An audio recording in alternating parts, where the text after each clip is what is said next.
This is a story about destruction. About a world burned and burned again, burned over. This is a story about the death of a world that died so long ago there are none now who remember it. We took refuge here, in Convergence Valley. In this isolated place, we could be saved from the devastation that fell outside, and as the world burned, we hid away here, among the peaks. Beside the slope of Do Not Go There, at the end of the world, in the vast, barren expanse of the flats, yes, at the mouth of the river that is her mouth. It was a strange and hostile place, but in a world gone mad, it was home. And we survived. And maybe, for a time, we thrived. And then the unthinkable happened. Shoots through the ashes. Little by little, the world once burned over, it began to heal. Green shoots returned to the flats. The winds that cut us off from the outside world were becalmed, caught in the doldrums of something else, something waiting. And Convergence Valley was no longer a place of refuge, but a prison.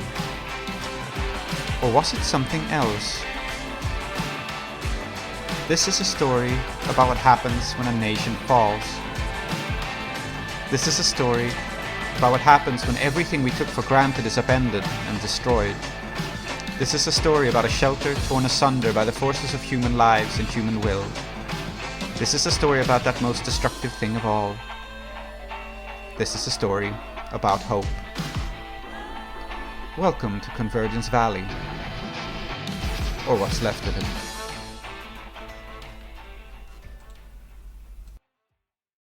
Welcome back, everyone, to Desperate Attune, and to us playing Apocalypse World Burned Over. And we are back in the metaphorical seat for a conclusion to last session's very dramatic situation. But before we get around to resolving that, there are some game moves to be made, and there are also some introductions. So hi, I'm Holly. I'm your host and also the MC of the game. And with me are the crew, starting with Tree. You expected me to invert it, but I'm starting with you. Yes, because an inversion of an inversion is itself. Except when it's not. Hello, my name is Tree. I speak several languages. I sometimes dream of Keith, who records our sessions. And I once fell off a bike in such a way that I injured only my elbows and my knees. Thank you. Salty. Hi, I'm Salty. I also once fell off a bike, but not in a way that only injured my elbows and my knees, in a way that injured my knee and fractured my nose, and then I had to go to hospital in Belgium. But it was weird because I was staying in the Netherlands. But this was all before the UK left the EU, so it was free. Thank you very much, EU and NHS. Love that. But anyway, hi, I'm going to be here and playing a game today. I don't dream. Thank you. Aadiyat? Hi everyone, I don't bike anymore after hearing of a horrific series of bike injuries. I do dream sometimes, but only of death by bike. Okay. And lastly, Klow. Hello, I'm Klow. You can also call me Zoheb. I use he, him pronouns. I once threw a stick at a bully's bike as he was cycling past, and the stick went inside the wheels and he fell. Yes. Thank you. Somehow what threw me off about that the most was that you were the only person to state pronouns. And I think that adds an even more chaotic energy. So, yes. We are playing Apocalypse World Burned Over, and we left off last session in a kind of dramatic situation with most of our cast, that being Tar-Minotaur, Perfidelity Evergreen, and Lady Iskandaric at the Tower of St. Philomena, which is a big broadcasting tower that is the center of the sort of, Knight Republic that fell. It is the site of a sacred relic. It is where one communes with the radio waves. And there are some disagreements about who ought to own this tower and the means of communing with the radio waves and this relic of an ancient unknown past. Mhm. But Um, before we get to resolving that, we have some moves to make, yes? Yeah. I want to clarify that when you say disagreement, what you mean is everyone else is in agreement. One person has just come up with a radical new notion. Mhm. You know, that's how they described the independence of the nation we now live in. One person has come up with the radical new notion. New notion, but are everybody like- else agrees that this works just fine. Mhm. Yeah, your notion is this should belong to me. Yes. Yeah, Yes. exactly. Yes. Yeah, Lady Iskandaric is attempting to seize the relic held at St. Philomena, which I don't believe we gave a name. We just kind of said Yep. it is. Yeah, they were shocked at her doctrine. Just Uh, a radio, guys. Chill. yeah, but we know that it is like the radio sort of command center by Yep. which you may commune with the radio waves, which I guess represents the psychic maelstrom in this game, which is a thing in all Apocalypse World games, for those not familiar, but it looks different from setting to setting. Here, I guess it's radio, which I think is beautiful. Mm-hmm. But as mentioned, we start by making our living day-to-day moves. And how this works is that everyone rolls their barter, essentially their wealth, and we will see what you have a lot of and what you have a little of. Now this happens at the beginning of the session, but we will not see the consequences of this until we have resolved the present situation. I have spoken. Let's start with Tar-Minotaur. It's an 8. Okay. So you have, let me just look up exactly what this means. You reading off the moves, learning to play. Mhm. It means you ask me something. What's easy and what's hard? What's easy and what's hard? Yes, that's the thing. So, Mhm. Do you have suggestions for what you want to be easy and hard for you already, or shall we think on it a little bit? Well, I don't know what's easy and what's hard, but I know what I'm interested in. Okay. Shall I tell you? Yeah. Yeah, please I'm do. interested in ammunition and time. Okay. Not saying which one of those is easy and which is hard, I noticed. Oh, you tell me that. I'm just telling you what I'm interested in. Yeah, okay. Mhm. Fair enough. So, I think in the interest of things, I think I'm going to say that time is easy and ammunition is hard. And we shall see what that means. Nice. If you don't state a preference, I will state an order. So, you will have time this session. You will not necessarily have ammunition. And yes, thank you for writing that down. Shall we move on then with your interlocutor in this lively debate you've been having, Lady Iskandaric? Yeah. Is that what we're calling it? Okay. Yes. Please go on. The 2d6 plus barter, was it? Or Yes. That yes, is how that is how she is And rolled. You've No, got that fat didn't work. barter now. You've got big barter. Oh, yeah. no, that didn't work. How does it go again? Wait, I keep forgetting how to roll die. Exclamation point AW space 3. Right, that's the way you do it. Mm-hmm. Still didn't work. Space. You need space. Space. You need the Ah. space in between the in the roll channel. Do a There new is one. in the roll channel there are pinned Huh? comments for Uh-huh. the commands that you can copy and paste. There you go. You need space, Max. Look at Yes. him. He didn't need pinned comments. He's rolling an 11 on the first try.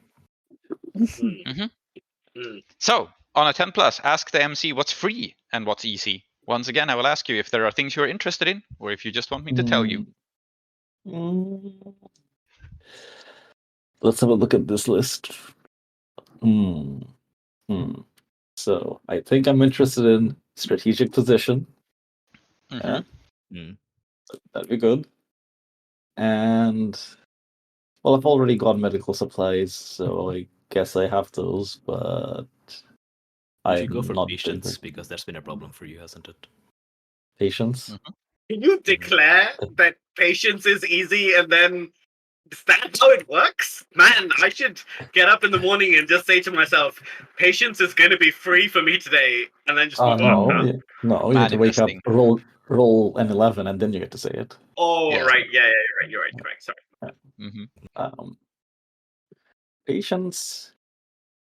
Like patience is hard. Like, in what sense do you mean patience? Like my gang?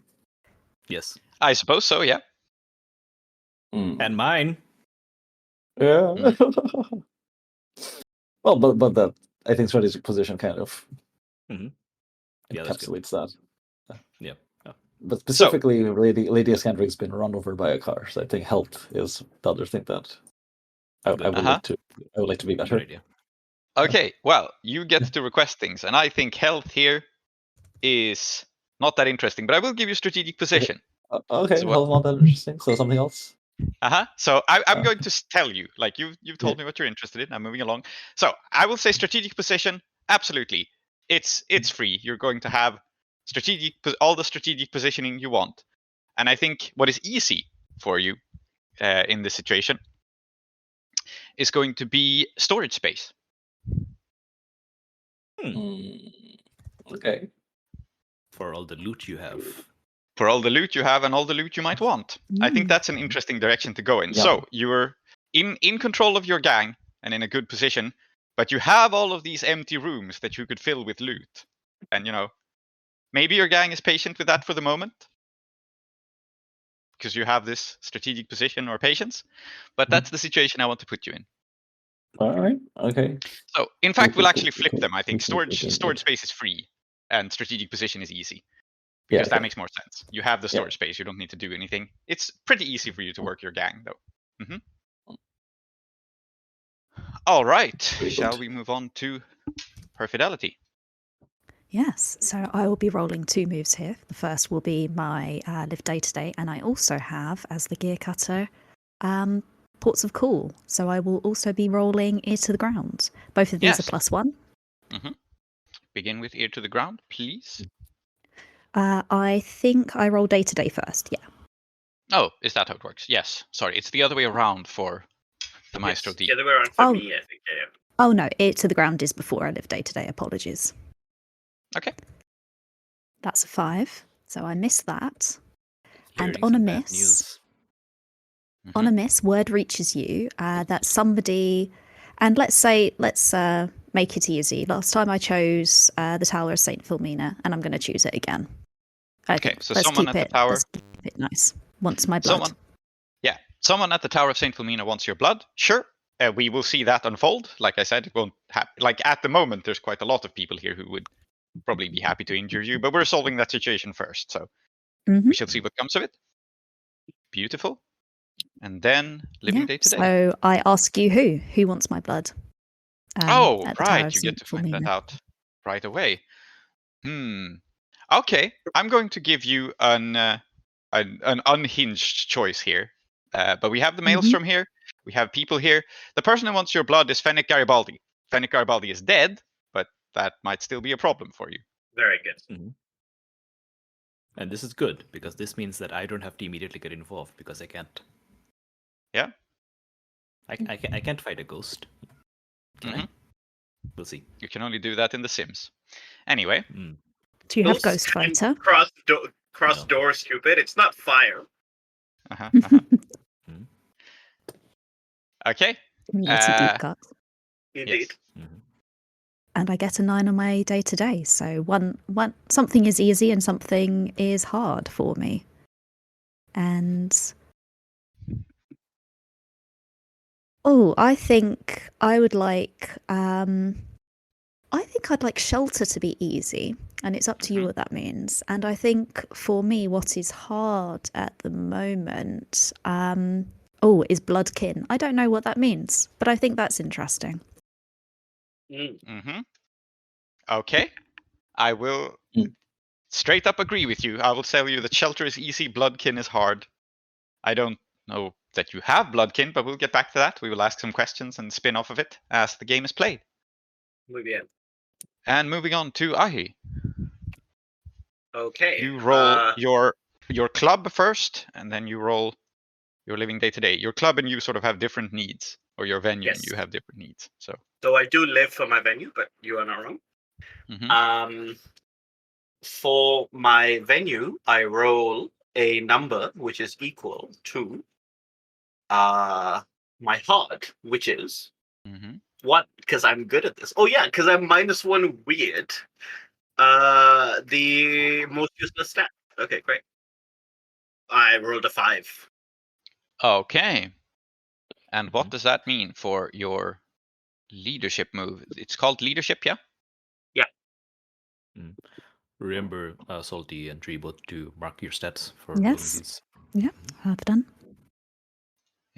No, it is By not the called way, leadership. It's called something else. It's It's always yeah, something. it's wealth.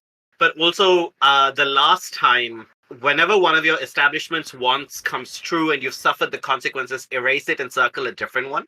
And I think we've already had drama, right? Mm-hmm. So I'm gonna remove drama and put something else because I feel like drama a second time is not interesting, and like the game tells us to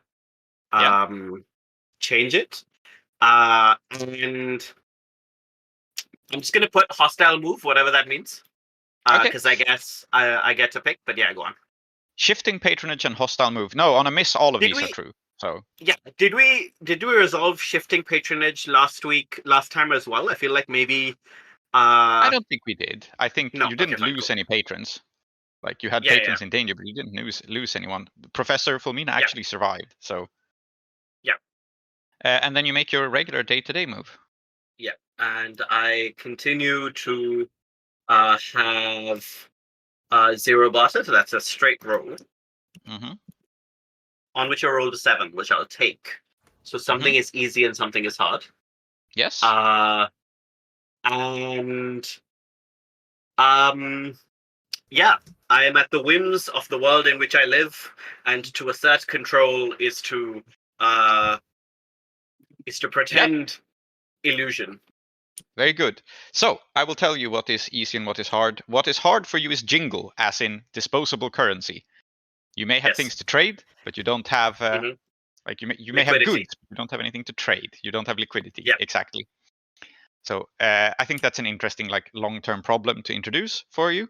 And on a whim, I'm going to pick that what is easy is hot water.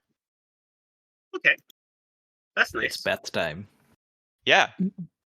I mean, Which we have it should established we always live be. in a we have established we live in kind of a cold climate, so hot water is a really nice thing to have. And so we have the onsen episode of our anime. Yes. Where do we think the water is from? Like, how do we? Oh, I have. You have an employee that is your constant. So we will see this when we skip ahead of it to it. But I will tell you why I'm thinking of this. You have an employee, the unreliable. No, which employee was we saw last time? We saw the unreliable one who I put in charge of the shop while I fucked off. Yes, June, precisely. So I will tell you. I will not tell you what everyone else's moves mean because they're stuck here. But Ahiri, yours actually flows naturally from last time. You see, your most unreliable June has spent all of your cash on a boiler. Yes. So okay, great. This is why you don't have any jingle, but you have hot water. I think this makes sense. While While you were gone, your most unreliable employee was just like, "Yes, time to turn this venue into a sauna for some reason," and just did that. reason. Yeah, sure. Can we therefore say that like it's here now, and if I do something, then I can add sauna to my venue? But right now, that's not necessarily the case, right? Yeah. Right now, it is. I mean, it's your unreliable employee, so this is not a permanent solution. It costs a lot of money, and it's not very good. It costs a lot of money, and it may not like it'll only work for the next 3 days. Great. Yeah. Yeah. Yeah. Amazing. Okay. And there we are. So these are the problems that will be coming up for you in this session. But first, it is the outskirts of the Tower of Fulmina, an enormous broadcasting tower thrust like a finger into the sky. Once the symbol of the power of Knight President Cazador Sicari, once the guiding beacon for this whole valley, once the symbol of a nation and perhaps even its flag, certainly its holy symbol, now surrounded by the ramshackle buildings of a fallen and collapsed town, the remnants of a burned down presidential palace, and the site of a showdown between Perfidelity, Tar-Minotaur, and Lady Iskandaric. So, Tar-Minotaur and Lady Iskandaric, you are pretty much both in a position to kill the other, more or less. There's guns. Yes. If I remember correctly, Tar-Minotaur is pointing a gun at Lady Iskandaric, and Lady Iskandaric is not pointing a gun back, but has a lot of goons that are pointing their guns back. I had captured Lady Iskandaric. I have my back to the Yeah. wall. I have my arm around her neck, and I have a gun to her head, which, well, I suppose would discourage being shot. Lady Iskandaric does not know this in character, but everyone else knows out of character that this gun is currently empty. Yes. But it is sort of a situation where you're both in a position to kill each other, because Lady Iskandaric can't kill you personally, but Lady Iskandaric's thugs certainly can. So even if they're not going to shoot you at the moment, because you have a hostage. And off to the side is Perfidelity, Evergreen, and Luke. Perfidelity, so Luke was in the sidecar of your vehicle, right? Mm-hmm. Yeah, so you are still near your vehicle, I think. Luke is in the sidecar. You have unleashed the four-wheeler that you obtained last time. It almost run Lady Iskandaric over. And you are watching the situation from afar. Also, here are all the people of the Tower of St. Philomena, who are largely a little core of religious people, as this is a holy site. And Angelica, the overseer of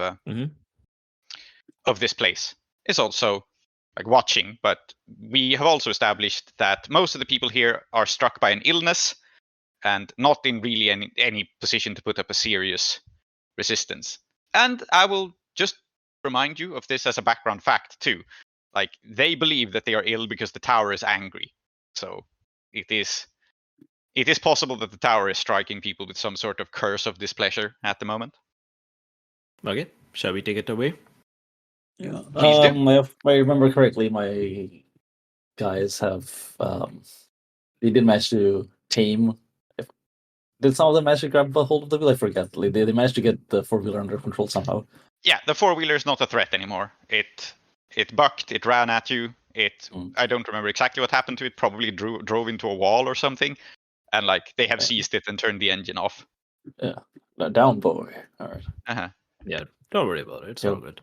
But you have other things to worry about. So I am holding you hostage. I think you can probably, like, despite the strength of my arm, you can probably also feel like the strength kind of flagging, because I am sick and dying, and I've been exerting myself quite heroically despite it, but I'm not having a good time. And I have the gun to your head. I have a big helmet on, so you can't really see my face, but yeah. Go on. I think we don't need to spend too much time here. I think Lady Iskandaric. Let me get into character. I'll say that even though we've talked a lot about this out of character, it's still, like, for the listeners, it's worth treating it. Treating it well. Hence getting into character. What would Lady Iskandaric do with a gun to her head? I think what Lady Iskandaric does is say something like, "Go." I think she's got her hands up, sort of. Like in a right. You're like, sure, you're like, you got me kind of way, right? And then she says, "Something wrong with your gun? Go on then." Or maybe you're thinking that once you shoot me, everyone here, my boys here, will start shooting at you. They'll start shooting at your squire. They'll start shooting at everyone in this little sorry town. Do you think it's interesting to read me? It might be interesting to read you. Let's read. On them. You all then. Let's read them first. Yeah. Not opposing you. Not helping you either. 6. So I failed to read, but Okay. Oh. Well, it's a mask, isn't it? Yeah. So you missed this move. You cannot read Tar-Minotaur in this situation. You have, or let me read the definition of the move. Actually, maybe this says it does something on a miss. Let us check.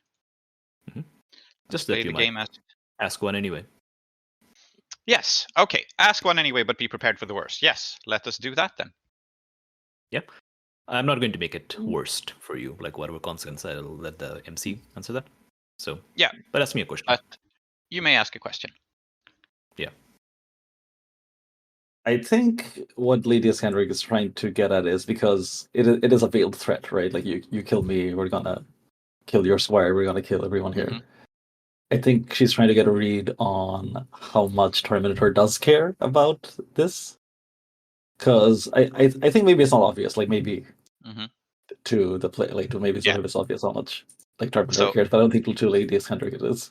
Yeah, on the list we have the Okay. question, what are you thinking of doing? Which I think is sort of what fits here. Yeah. Right? Mhm. Mhm. Yeah? Yeah. And yeah, Tar-Minotaur, please answer this and then I will tell what the consequence is here. Yeah. I think Tar-Minotaur just says, if I kill you, then these headless chickens might shoot me, yes, and then I might die. But you are the true threat here. They are nothing without you. Look at them. And I think like what you can tell is like Tar-Minotaur.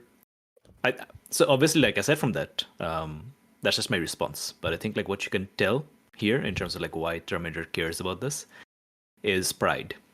Tar-Minotaur has been going through some stuff and has arrived here with an agenda and has found you in the middle of this and kind of like is intervening largely out of an attempt at finding self-esteem again. Mhm. There is which doesn't mean that she wouldn't care at all, but that's like the big thing. It's an ego thing at this moment. Mhm. Yes. And here's your consequence, because you do roll a miss, which is that Angelica, who is watching this and who is an influential person, like she is the healer, the religious leader, the maker of prosthetics, and so on. She believes you. She believes that without you, your crew would run rampant and just shoot everyone, and that you are the leader of some very dangerous and wild and unpredictable people. And so, while she is not overtly hostile towards you, she's going to be quite happy to see, your barbarian band cut down in size and these horrible people to face terrible ends. So, Mhm. Angelica believes that you might be keeping these people in check, and if you die, they all become a threat immediately. This can be both good and bad for you, but Yeah. I think then just to continue, then Terminator as you read between it's not even you read between the lines of what Terminator says. I think you figure out what I said despite what Terminator is actually saying. But then Okay. Terminator says, yeah. Then Terminator says, I ask you again, what is it that you want here? Medicine? Merely? No. You have defiled the tower. Why? What good does it do to you? Mm. I mean, I could be reading you too if you think that's reasonable, but or you could just tell me. I don't know. yeah, I think it What do you sounds think? like a read a person move, but Sure. go I for mean, as like yeah, despite the fact that I rolled a miss, you sort of told me anyway, so we could Yeah. smooth out any crinkles. Yeah, cool. Remember that you should be marking your I stat every did. time you roll. I have. Very I nice. have. I've experienced. Hmm. I do this with -1 then. Let's see. Yeah, okay. I'm just looking at my moves. Okay, nothing's relevant. Let's go. I also miss. We're friends. Yeah. Friends in Mhm. missing. okay. So ask Fuck one that. anyway. Let's keep to the ask one anyway Yeah. pattern. Yeah. Yeah, so basically, what are you feeling, I guess? So the thing I'm asking is still the thing I'm asking. Like, why do you? Okay. What are you doing? What are you trying to do here? Right? All right. So I Why do think you you can probably tell from Lady Iskandaric's actions. This was a very rash thing to do. She, Mhm. and also maybe her body language, and also I can just tell you, is that all these things about this radio being or the tower being sacred seem very inconsequential to her, and it's not that like out of like she's just being callous, but like she needs these things because she's afraid of something else, Oh, interesting. right? So I can hold off on the consequence of this miss, or I can introduce it now, as you prefer. Maybe you want to go on with the conversation. Okay, let's go on a little bit. Yeah. So you don't actually say anything. It's like I'm reading what you're reading, right? yeah, Body I language? guess that makes sense because I don't think Lady Iskandaric is the kind of person who would say that. Well, actually, there is something else that I'm more afraid of, and that's why I need these resources, right? Right. Mhm. But I think you can just like okay. Well, I think Lady Iskandaric can say something, and maybe you can read between the lines, then, right? So what she says is, I think she just scoffs and says something like, "Your tower is going to be inconsequential in before long." And I think Tar-Minotaur kind of just holds her position for a bit, and then actually lowers her gun, and then just uses your body for support, and very obviously so, and just kind of like slumps a little bit.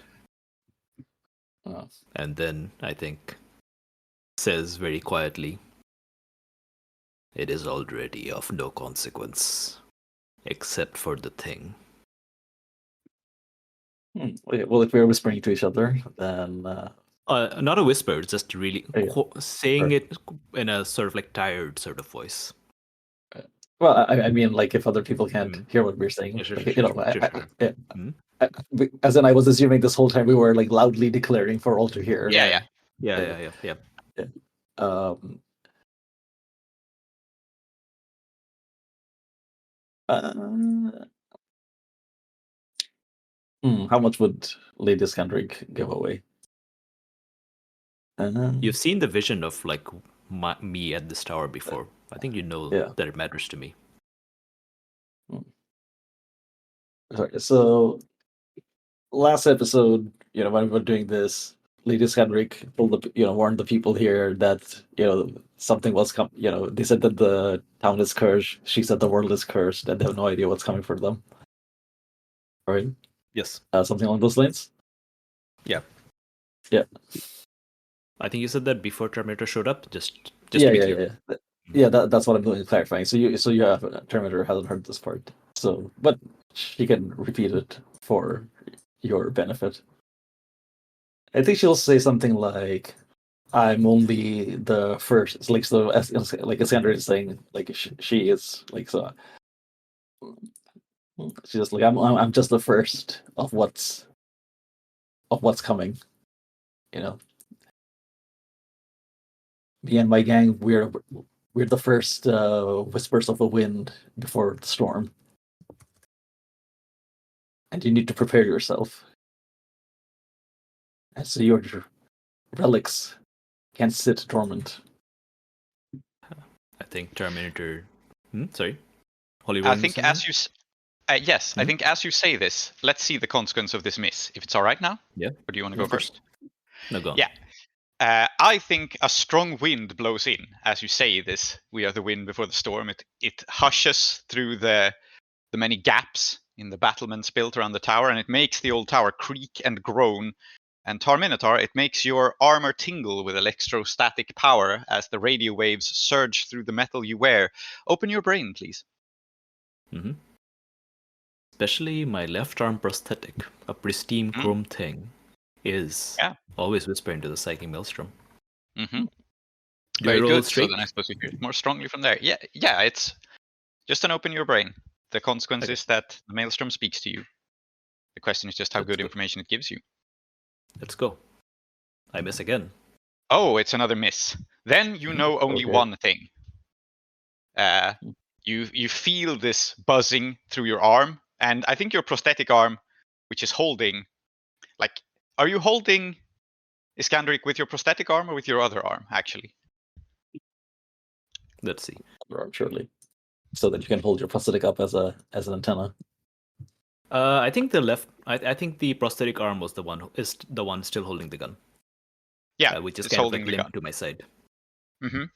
Yeah. So in that case, your prosthetic arm this probably looks like a threat, but you will understand it not as such. And I think Perfidelity will understand it not as such. Your arm tingles and jolts and rises and points at Perfidelity, who we have established the tower wants Perfidelity evergreen. And ominously, this is all it communicates. Everyone okay with that? Yeah. Oh, fun. Mhm. Yeah. Yeah, which Pointed we had gun at established you. before, or at least it was what Fennek Garibaldi believed. Mm. And Mm. well, this is the message you get. But you rolled a miss on your open your brain move, so it is terribly unclear what it means by this. You just know this is its desire. Yeah. Perfidelity, what do you do? So last we saw Perfidelity, I got a 79 on a reason with them roll against the red demons. So I don't think they put down their guns aimed at me. So Perfidelity kind of moves past, thick as a brick, I imagine, is probably the one closest by. So what did you actually want? You said when you came out you needed a gear cutter, Lady Iskandaric. I've got your lieutenant Who's there. lost? You left him behind. I like how. Oh, sweet Perfidelity. What did Iskandaric actually want with the radio? That's a very good question. What do you actually want? Yeah, that's a good question because out of character, Shiny object. shiny object. In character, It's important. yeah. Mhm.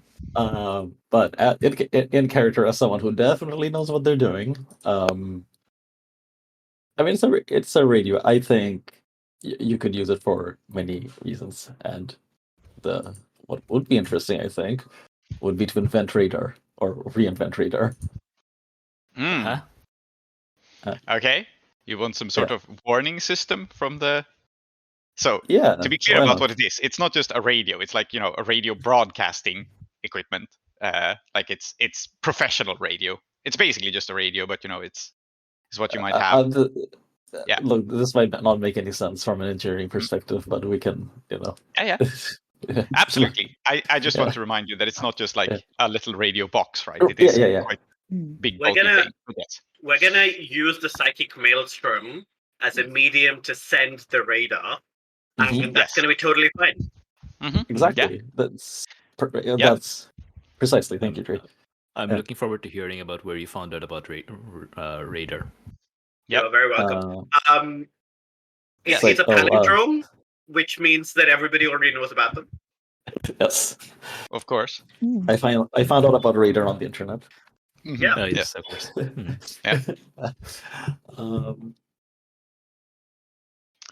Okay. So tell me what happens here. Yeah, so Lady Iskandaric, still being held down by a Tar-Minotaur, I guess, shouts across the yard that. I mean, actually, I don't think this is the kind of conversation we're going to have like in front of everyone. It says that what I want with it, you'll soon find out once your. I mean, what do you call Tar-Minotaur? Not your boss. Your. What does the can square call call the me knight? the boss. The boss. Would you care? I think Lady Iskandaric would say boss. I don't think you know about knightly orders. You know about Yeah, exactly. bosses Like, and not bosses. That's Yeah, I'm sure. What's boss man here comes to his senses. Or sorry, not I'm a not woman. his senses. Yeah. Tar-Minotaur's a woman. Sorry, yeah. Yeah. Once boss man here comes to her senses. Mm-hmm. Mhm. Yeah. And I think I just say, I grow tired of this. You do not understand it. You simply snatch it because you have no other way to live. Leave it here. They are not using it. They do not honor it. Leave it here. And I care little for what comes next. Oh. So I think this is a good moment for another thing to happen here, actually. Something that may strengthen Tar-Minotaur's argument. Which is that Luca or Luke, pulls himself up from the sidecar and goes, "Boss, don't listen to her. I say we take this tower for what it's worth." And then the wind creaks through the tower, and high up above, the tower leans, and something scoots and shifts just a little. And a toolbox, abandoned who knows how long when, falls from the tower and kills Luke in an instant. As Holy he says, "Let's shit. just steal everything." Like, Casual? thank God for that. This guy. Mhm. Yeah. And he Okay. was just trying to make the argument that we should just rob the tower and leave, and the tower killed him very Mm. publicly in front of everyone. Okay, I think if I just see the tower kill someone, I mean, on the one hand, yes, that strengthens Yeah. my argument, but my immediate thought is going to be, okay, the tower has just expressed murderous intent. The tower is also making me point my gun at my squire for reasons that Uh-huh. I'm not entirely. I'm going to try Yeah. to lower my arm with my other arm. I'm going to let go of Yeah. Iskandaric and try Okay. to push I my arm believe- down like, I don't know, Doctor Strangelove. I believe you can. Like, you move, you Mhm. push your arm down, you're worried about this. And I will point out, whether or not the tower killed Luke is up to how religious you actually are. Maybe he was just killed by a freakishly accidentally falling toolbox. But, No, I the know tower what's is going on. sacred. Mm. Yeah. Yeah, I'm not. I mean, the tower just raised my arm, so I know what's going on. Yes. Yeah. Yeah. Okay. So it's not a role, but I guess like the consequence to this is this obviously that I let Lady Iskandaric go. Yeah. Yeah. It's all right. Lady Iskandaric is reasonable for the time being, and I think Yeah. I don't think Lady Iskandaric even need to move too much because like never retreat. I was always in control, Mm-hmm. right? I think when you let her go, she just goes, "Feeling better?" I think Rather than does the arm go down? By the way, Yes. Holly? You are Okay. back in control of your arm. This was just like a tingle from the wind that filled your whole body with electricity. Did for Okay. Then I think without answering, I think I just kind of like lean down, and I had a crutch I established. I take the crutch back up and kind of like support myself on it, and then I look at you and I just say, if you manhandle the relic, this will have to happen again. But I do not think you wish to. Yeah, I think given what just happened, Lady Iskandaric, you can tell that your gang probably believes Tar-Minotaur at this moment, right? Yeah. I think what might help here is to actually do what Lady Iskandaric wants to do. Perfidelity needs to be involved. So I think is that actually, if it's Perfidelity saying, "Hey, just leave it here and like sure use it, but just leave it here," that might, because that's the thing. Like Tar-Minotaur is threatening, but can't really offer anything. Or Tar-Minotaur can say, you can have my square's services, but as long as the thing doesn't actually leave the tower. Yeah, I thought about it a bit more, and like obviously we talked about certain directions, but it doesn't really make sense for Tar-Minotaur to offer those things. So someone might, or you might just independently decide to just set yourself up here. Okay. Tar-Minotaur doesn't control the square, control like Perfidelity either, as such. Okay, then in that case, I think Lady Iskandaric can simply declare that. She can just declare that I have use for your relic, and I will use it. I think I'll just say then, you have captured the tower through war. It is yours to use, I suppose, in the ancient law of things. But do not disrespect it. Yeah. One thing I think that you can also tell is that I'm not going to ask for it, but I would really, really love some healing supplies. Yeah. But anyway, I think I'm going to get quiet here and leave the floor open more to Perfidelity now. Right. Okay. And I think Perfidelity moves forward again, kind of through that no man's land between where you're standing and the red demons are. Goes, right then, what exactly is the relic? And you found medical supplies in there. I need them for my master. I need them for the people you are now responsible for. If you have taken this by war, rightfully it is yours, and rightfully you have responsibility. Don't you not agree? You should take good care of things. I mean, you see what happens when you don't. Ooh, you know what? Interesting. I was gonna initially just say that this would be the kind of thing where Lady Iskandaric. My initial reaction to this was Lady Iskandaric goes, "Ha ha ha! Responsibility. Uh, I accept no such thing." But it might be more interesting if she does feel like, yeah, not in the empathetic like human kind of way, but yes, this is my possession now. I should take care of it. Yes, it's mine. Consider that with great responsibility comes great power. Exactly. Yeah. So I think that might be more interesting. We also discussed, and we cut this part out in the edit, that for Tar-Minotaur and Lady Iskandaric, both saving face is important, and we can't really be seen to concede ground, at least not in front of the people we want to inspire.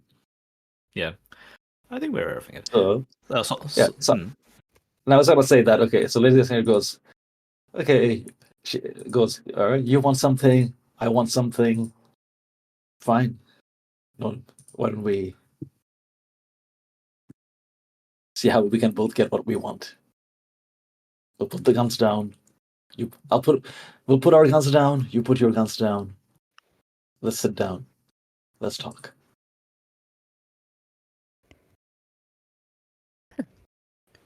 Very well then. But medical supplies first. Then we talk. Yeah. So we Lady Iskandaric, I established- think. Yeah. Takes a look at her own self, and yes, medical supplies first. Yeah, so we established that Cartometric was the person who had looted all the medical supplies on location. So I think Cartometric still has them in like his four-wheeler. Like he stacked up a bunch of them in like a little basket on his four-wheeler. So I think he I don't think he knows the first thing about healing. So rather than like rifle through it and toss something, he just like hefts the basket up and very awkwardly lugs it over towards Perfidelity unarmed. I think with the vibe like you might know what any of this is. So. Oh, but wait, we have why not have Angelica, our resident doctor? Yeah, we have a resident doctor. It's just your gang doesn't know that she's the resident doctor. Your gang barely knows anything. Cartometric just knew that this is a place we want to sack and rob. So. Lady Iskandaric wouldn't know about Angelica being the doctor. You might. Okay. I'm just saying I don't think your gang pays attention to these things. But I also think it's interesting if Perfidelity is given the supplies. So what happens here is that Cartometric just thinks that Perfidelity is the best person around suited for this and hands you the supplies. And I think that also says something interesting about Perfidelity, which is, will you attempt to patch people up yourself, or will you call on Angelica? But you have them now. You have a big basket full of like bandages and pills and syringes and everything else that Cartometric just kind of stole. Yes. I think at least Tar-Minotaur would much prefer to be healed by Angelica. Okay. Not because there's anything wrong with Perfidelity, but because that's what Angelica's for. Mm-hmm. Yeah, but either way, Perfidelity, you have this big basket. This guy just like, I don't know if he hands it to you or if he balances it on like some surface nearby or whatever, but he offers you the basket. And Perfidelity takes it. And last time we established that Perfidelity was taking as good a care of her mistress as possible, but of course you became very sick and ill, and that is Angelica territory. So she cracks a little smile and goes, thank you, Cartometric. I really appreciate this. Angelica, You owe us a blood debt after your bodyguard attempted to kill Tar-Minotaur. I call it in now. And, Cartometric, can I have that man's coat? I'm very cold. I need to be kept warm. You ask Cartometric if he could give you someone else's coat. Interesting. Thick as a brick's coat, of course. Yes, yeah, I know. So I think this is interesting because I don't think your gang. Correct me if I'm wrong, Iskandaric, but I don't think your gang, like, as a tendency, like, I think they respect loot rights, right? Like, you don't take something someone else looted. Pardon? So they respect Loot if someone rights. Yeah, loot yeah, like, rights. once they have divided up some loot between them, I don't think your crew okay. does things communally. Like, does it? Like, Thick as a Brick does not let anyone else wear his nice coat because it's his. No. Once the quartermaster has, I think, Mhm. whoever the quartermaster is, we haven't decided. Like once they've divided up the loot, it's whatever's, like Yeah. there might be I think how it works is there's Lady Iskandaric's share, which is gonna be the biggest one. Then there's some kind of communal share, and then everyone's personal stuff. Yeah. Your Okay. quartermaster, of course, is called Warehouse and Logistic. Ah, Yes. thank you. Thank you so much. Yes. I will not thank you. Anyway. Yes. You shall pay for this at an unspecified date. Yes, I love thank it. And so since Luka Modric is dead, I will update my character sheet to remove him. And Yeah, you can shorten it to just Wait, logistics. is Luka Modric dead or not? I'm so confused. dead. Luka Modric. Yeah. He's totally dead. Toolbox fell on him.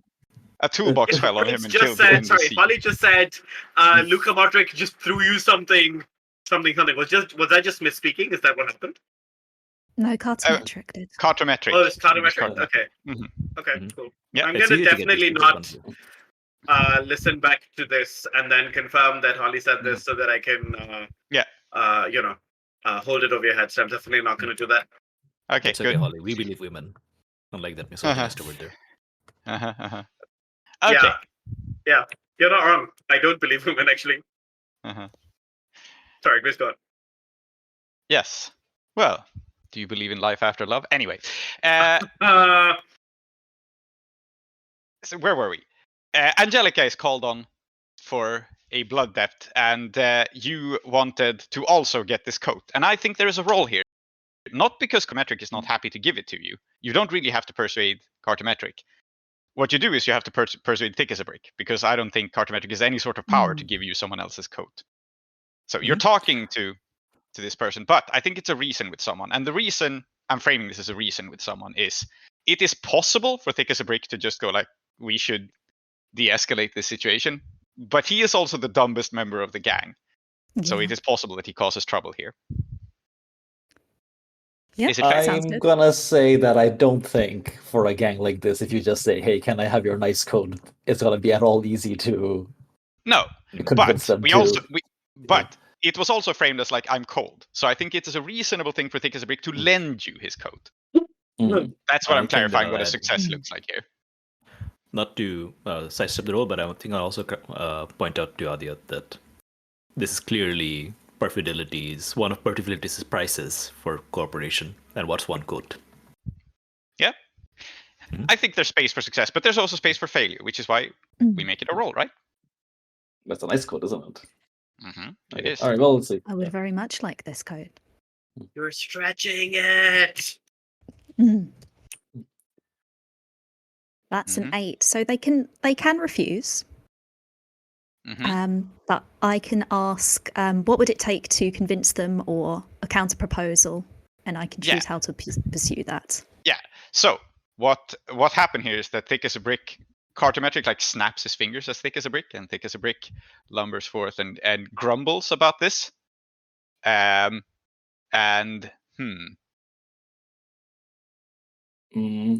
I think that Lady. Yeah.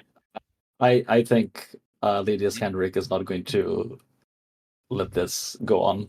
I mean, I know out of character that it's. It happens. Okay. Yeah, I mean, I know out of character. Like, she doesn't know out of character that it's important, but this feels like a bit of pantomime that's happening before, like, negotiations. She's already given up the medical supplies.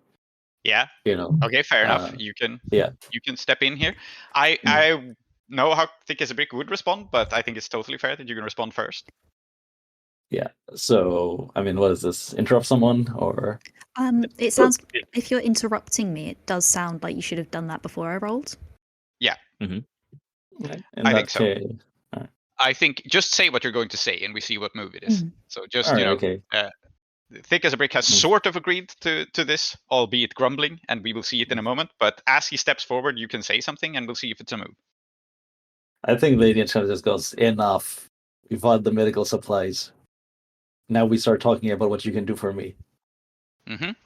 Okay, You're so cool. then I think the straightforward thing here is that Thick as a Brick stops and looks very happy about this decision. And so what you can do to convince Thick as a Brick is to convince Lady Iskandaric. Like he will give the coat over if ordered.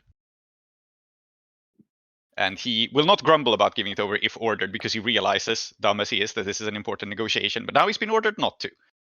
So I think this is a reasonable 7 to 9 outcome. You can persuade him, and what you need to do is, have him be told by one of his own people to hand it over. And Perfidelity just kind of rubs the bridge of her nose. Goes, look, Lady Iskandaric, I am cold.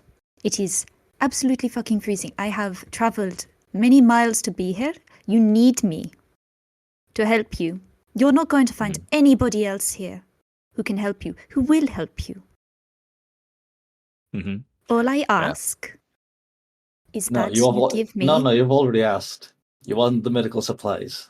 I've given it. If you're cold, get inside the tower, where we'll talk. I think Tar-Minotaur at this point explodes. For fuck's sake. You have it all, woman. You have all of it.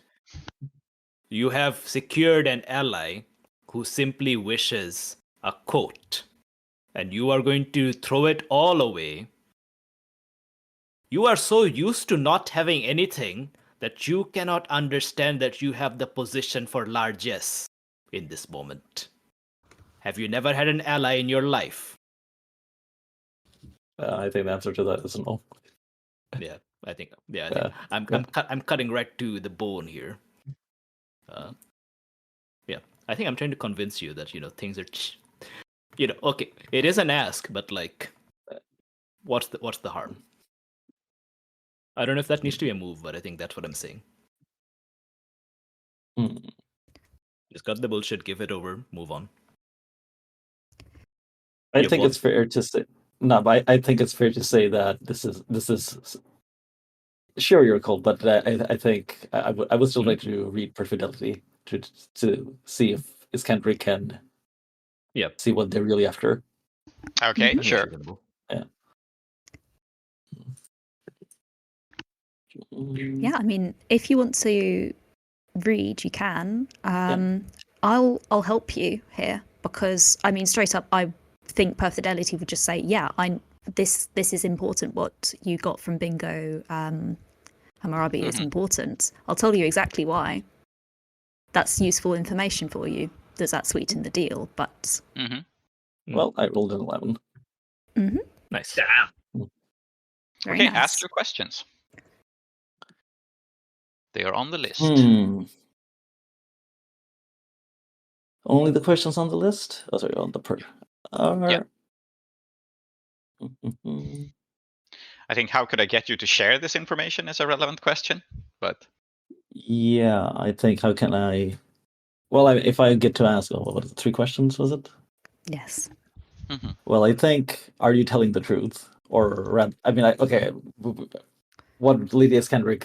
So I think it's fair to say that Lady Iskandaric is a bit suspicious of the or what I said was what it feels like to her is a bit of a show before negotiations. Like she's already given up the medical supplies. Why are you getting hung up over? Why are you getting hung up over a coat? yeah. Right? So the straightforward reason is you figure out that there's more to this coat, and I mean, I think, yeah, that's the straightforward thing. There, Perfidelity has ulterior motives. But you could come in on them. Sorry? This could be something that you can get to come in on, right? But yeah, exactly. Ask more questions. Mm-mm-mm. So the first one was, are you telling the truth? How can you tell? Yeah. Right? Yeah, there's more to this situation, and I think you can tell because Perfidelity has set her jaw in such a way, quite mulish, quite stubborn. I don't know, perhaps you recognize this from somebody you've met before, somebody, a look you've seen in the mirror, but it's that I'm not going to stop until I get that. Because that's important to me. Mm. Okay, then I think the next thing is how can I get you to tell me why you want it? How can you get me to tell? I also think that if I just straight up, Mhm. if I know that you're not telling me everything, and if I just ask you, Can that I answer the question first, if that's Yeah. okay? Because Yeah, I yeah. know how to frame this. Okay, sure. Yeah. Is Perfidelity's shoulders come down. He goes,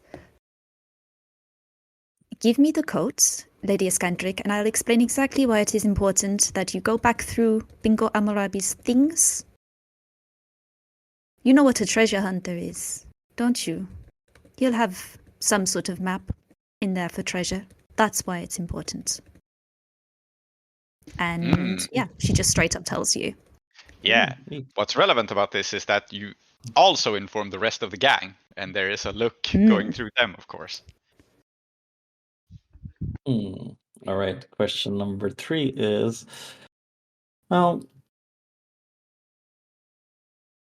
I think what are you feeling is a good question because, to put it in context, I do like this is a tense situation, but I still do want to like touch back on the fact that we said the Lady Iskandaric considers Perfidelity to be a friend and vice versa, right? Mm. Oh, So, well, Perfidelity feels guilty about, yeah, 100% feels guilty about letting Matthew go on you and seeing how hurt you are from this and seeing how things spiraled out from there, and wants to apologize. And that's why she's Okay. being relatively giving. Like, yes, I'll help you. It'll cost you, All but right. I'll help you. All right, sure. Okay, I think having had this information, this is I think she snaps at take us a break and says, "Break, find another code. Give her this one." Okay. So we will not have you roll and- leadership in this situation, but I Yeah. will say Thick as a Brick is one of your most problematic people, so he will do as told, but he will not forget this. And he will hold a grudge, in fact, because, by the rules of how looting things work, this was, whatever treasure map is in here was rightfully his. And I mean, it happens sometimes that the leader asks you to give up something valuable, but he will be sour Okay. about it. No, that's fair. That's fair. Yeah. But he will, in fact, hand it and- over. That was established. He was ordered, so. Yeah, and then I think if everyone else is, happy to move on, then Lady Iskandaric can leave a couple of people outside, or not, like keep most of her gang outside, and take one person, probably Cartometric, with her, as and then we can go inside like Tar-Minotaur, Perfidelity, Iskandaric, and Cartometric to sort out the logistic. Oh, I guess logistic should be there actually. Yeah. That's his thing. Yeah. Yeah. And of course, Tar-Minotaur will be seen to by Angelica. And So about that, let's do that a bit later. Okay, Let's we're moving on this to the negotiation for conversation now. Okay. Yes, for a reason. Very good. So you move inside and let us. I know that we have lingered on this scene long enough, but I think it is worth painting the scene here a little bit. So you step inside this building. That is not the presidential palace. That is not, but that may be part of the religious structure of the Tower of Saint Filomena. So I think what this is a small room in seclusion for remembering the past and for meditation, prayer, that sort of thing. It's not like a big church hall, right? But it is a small sanctuary of sorts, which is why this is where negotiations are held also. At least to the people of the valley, violence in here would be taboo. And what signs do we see of this being a sanctuary?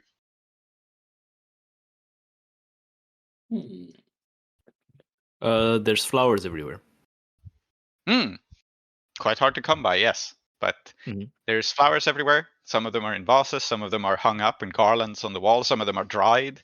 I think it's decorated with it. And I think to add on to that, maybe there are flowers. There's like flowers over the door as kind of a threshold to mark that you are now entering no violence allowed space. I mean, the tower already kind of was, but this is a very seriously no violence allowed space. I feel like there should be whatever this world's equivalent of a grand piano in this room. Okay. I mean, obviously not an actual grand piano, but some a kind piano? of keyboard. Yeah, well, some kind of keyboard instrument that people have just made out of whatever they could find. Yeah, I think it's a kind of trash organ. It's like a big pipe organ assembled out of old found things.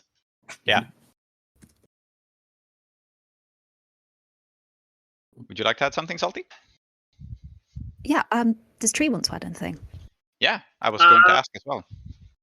No, I mean, I think I'm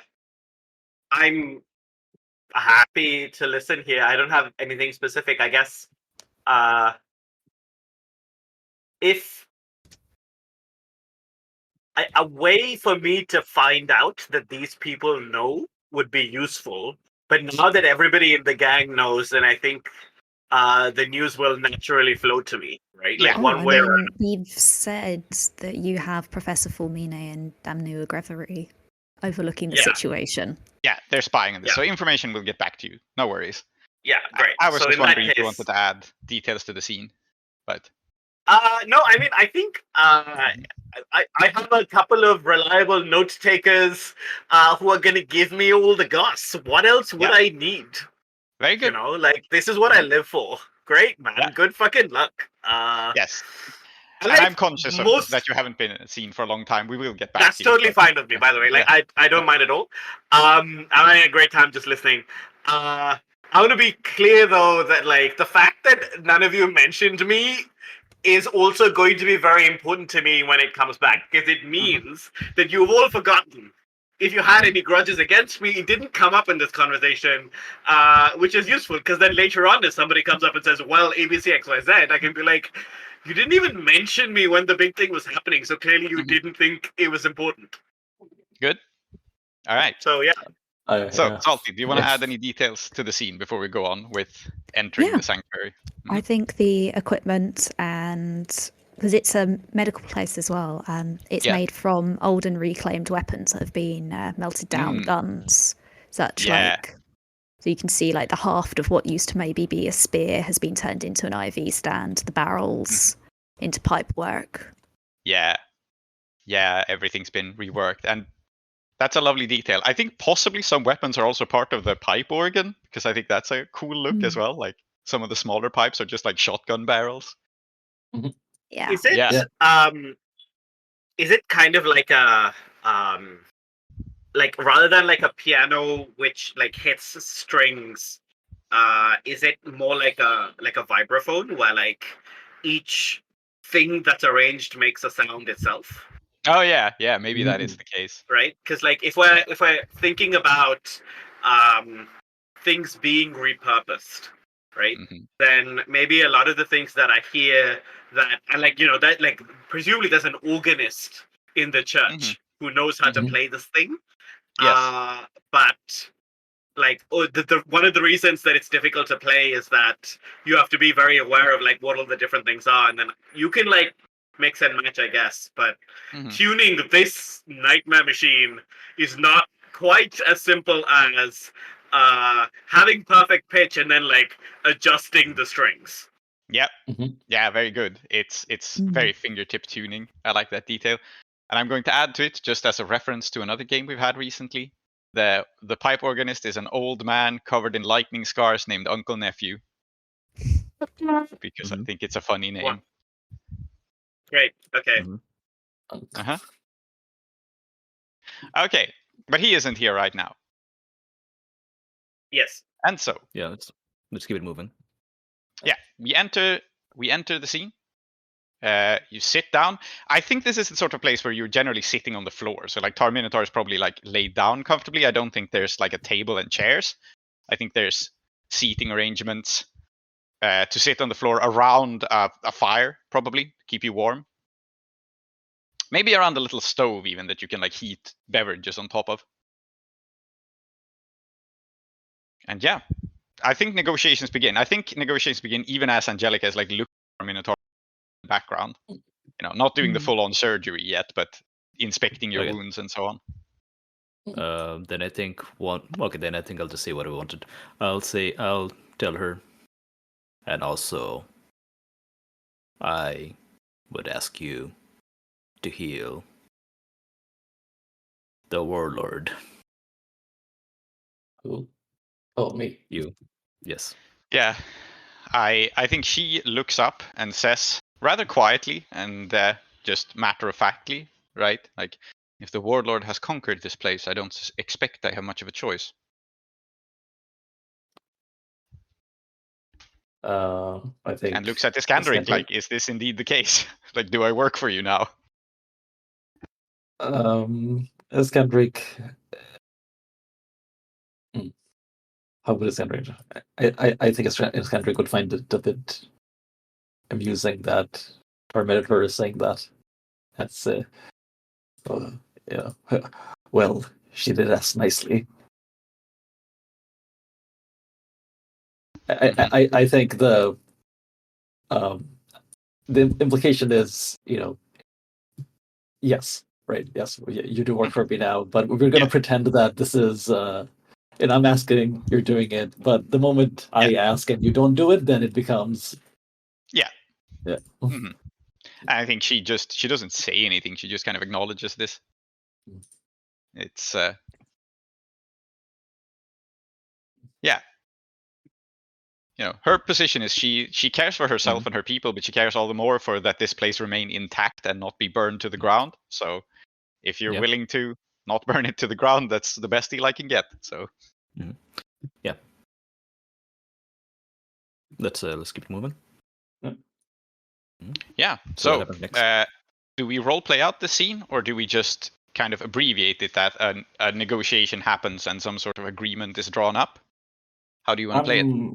I'm happy to abbreviate because let's abbreviate. I think abbreviating works, and I mean, I know that I'm interested. Perfidelity would 100% be interested in doing this. The negotiation is I want this coat, and also for you not to be a dick anymore, and I feel bad about running you over. So really, I'm kind of giving you what you want. Yeah. Sorry. No, you go. I was going to say, it's not for me to give you control over this place. None of that. For me, the interests are my dignity, Perfidelity's dignity, the sanctity of the relic itself, and making it clear that I don't know why the vice president has not intervened in any of this yet. Presumably, it means that the vice president is not in residence at the moment and is on vacation or something, which happens. That's definitely it. Is that he's on a pleasure cruise? Yes. So the headaches that might come from like whatever your control over here, that none of that is my problem. All I care about is you honoring Perfidelity and also not defiling the relic. What happens next is up to you. Okay, and I think Lady Iskandaric's view on this is that sure, we'll have the relic here. Perfidelity works on it, and the fact that Lady Iskandaric now knows about the treasure and is in on the cut, sweetens the deal, right? Or at least maybe that's how she's seeing that. Okay, fine, I get the treasure. Well, some part of the treasure. I know about this now. We get the radio, so the radio staying where it is a small price to pay for that. Okay, good. So what is negotiated basically is that this is now the demon's base, I guess, or at least you own it. Like you are to be given free healthcare here. You are to be given access to the radio equipment. And yeah, you control this place. What you may not do is like vandalize it. You are still. I think yeah. Yeah, and I think it's actually more interesting for Lady Iskandaric to care about it as a possession. Yeah. I think I'll that makes clarify a sense. bit But I'm further. just. I think I'll clarify from my end. I'm not giving you access to anything because it's not in my power to give. Basically, I'm saying I don't care. Yeah. Totally fair. It- I'm just establishing what society around you will be expecting from this because we're world building as we go, right? And society, like, does accept you as caretaker of this place, but there is also a degree to which, like, it is not yours to do whatever you want with, or the people here will rebel, but it is yours to guard it, and maybe sneakily or secretly do whatever you want with it.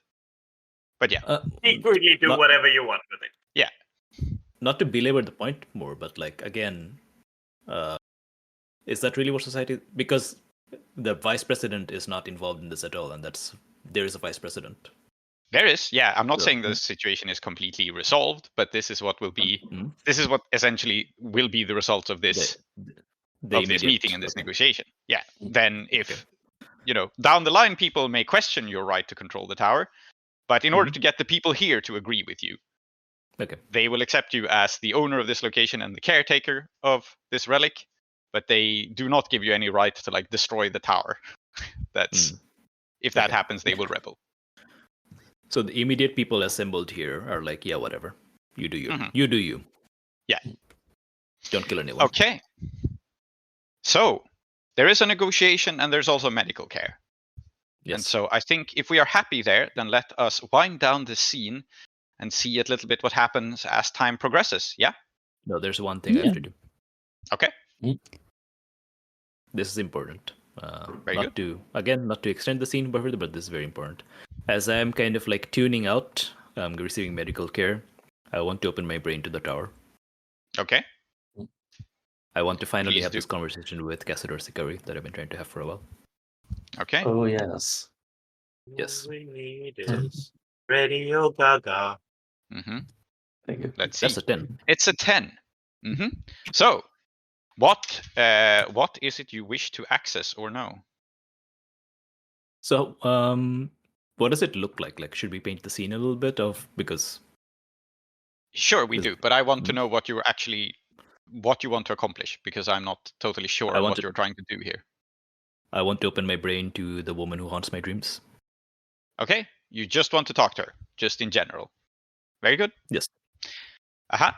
So then I think we do paint the scene. So you open your brain, and on a 10 plus, you get.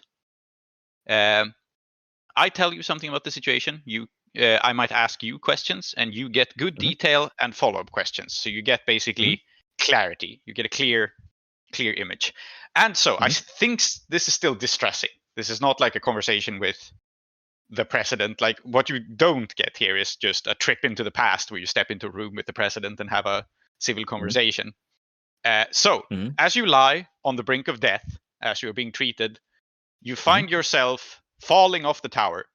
You are in free fall, and you are falling, witnessing the president's fall. You are alongside her. You are having the vision of the moment of her death. But it's a long moment because it's a vision. Yeah. So. Yeah. I'm not in my armor because my armor is her armor. She's wearing that. Yes. So in fact, it is almost a little bit like you're having a conversation with yourself. You're falling through the air above from the tower. And in this moment, the paint the scene question I would like to ask is, this was some time ago when Knight President Cassador Sikari's hold on the valley was still strong. In this aerial view, what do we see of the old kingdom, or the old, I don't know precisely what we called it, of the old realm as it was, that is no longer around? So there is the presidential palace that burned down, but what else here is different to how the valley looks today? What signs are there of the world that fell with Cassador Sikari? The Great Barracks, the markets. I think we see I don't think anything has like disappeared as such that we do not see any signs of it. It's more like there's a ghost town now with everything. Yeah. And I think there were a lot more people. I think there were a lot more like trucks and so on. Like I think a lot of the nights were kind of like based on mobile trucks and so on. And those are now all gone. So I think we see like this sort of. In fact, perhaps like this was meant to be this particular day where she falls was meant to be some sort of like great ingathering for some occasion. I'm not sure what it would have been, but the knights were all here, or they were all coming. So there was like a great moot. So we see all their vehicles, the parking parked across the valley, and so on. Campfires. We see a great army that is no longer here. Would anyone else like to add something of the world that fell that is seen in this vision? Is there like a chamber orchestra wherever you are meeting Knight President? Yeah. Well, no, we're falling to the air, aren't we? Yeah, that doesn't mean there can't be a chamber orchestra. Yeah. There was a chamber orchestra on the day. They were meant to play at the Knight's Moot. Now they are. I guess you fall past them. I think they're in the tower. Yeah, so we're hearing the music. Yeah. So I want to know what instruments they're playing. Okay, yes.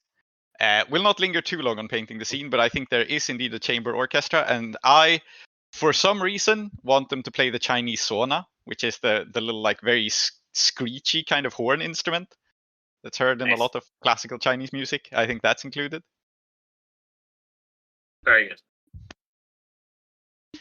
Feel free to add other instruments or other details, Salty and Aadiyat, whether it's to the music or other things we see as signs from the old world. Oh, we see upon the flats the writhing of many bodies, inhuman bodies, animal bodies, monstrous bodies. For evil was not slain now, has not been slain yet. Yeah. The very valley breathes. And exists and is alive. I love that, yes. In the time of Kassador Sikari, there were indeed monsters. Aadiyat. Drawing a blank here. This is alright. Move on. Yeah, alright. So you fall through the air, there is this music playing. It's very classical. You see the world that was lost with the death of the woman that haunts your dream beneath you. The world that was built on the bones of a much older world, of course, but yeah, this world has risen and fallen many times. What do you do? Yeah, so we're falling. And I look into her face because, as I said, I am wearing her armor, but the horrible, ugly bucket helmet that I'm wearing is not her helmet. She did not have her helmet on the day that she fell. Yeah. So I think like her hair is streaming, and I look into her eyes, and I think as we both fall, I say, do you approve of the course of action?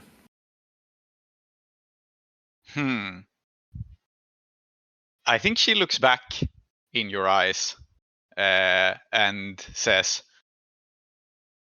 I approve of nothing that has happened before this day, or after this day, sorry. I approve of nothing. I approve of nothing that has happened after this day. And there is a lot of scorn and anger behind it. It is a fallen world without you, sire. One must pay for this. I ask you again, as I have asked you so many times, and I think you can see a hint of desperation in the voice now. As I have asked you so many times, who threw you down? Who broke the world? Name me the name. Okay, I was totally unprepared for this question. It's really good. Well, I've asked her many times, and she never actually tells me. So maybe you don't have to give me a name, but like something. Yeah, I know.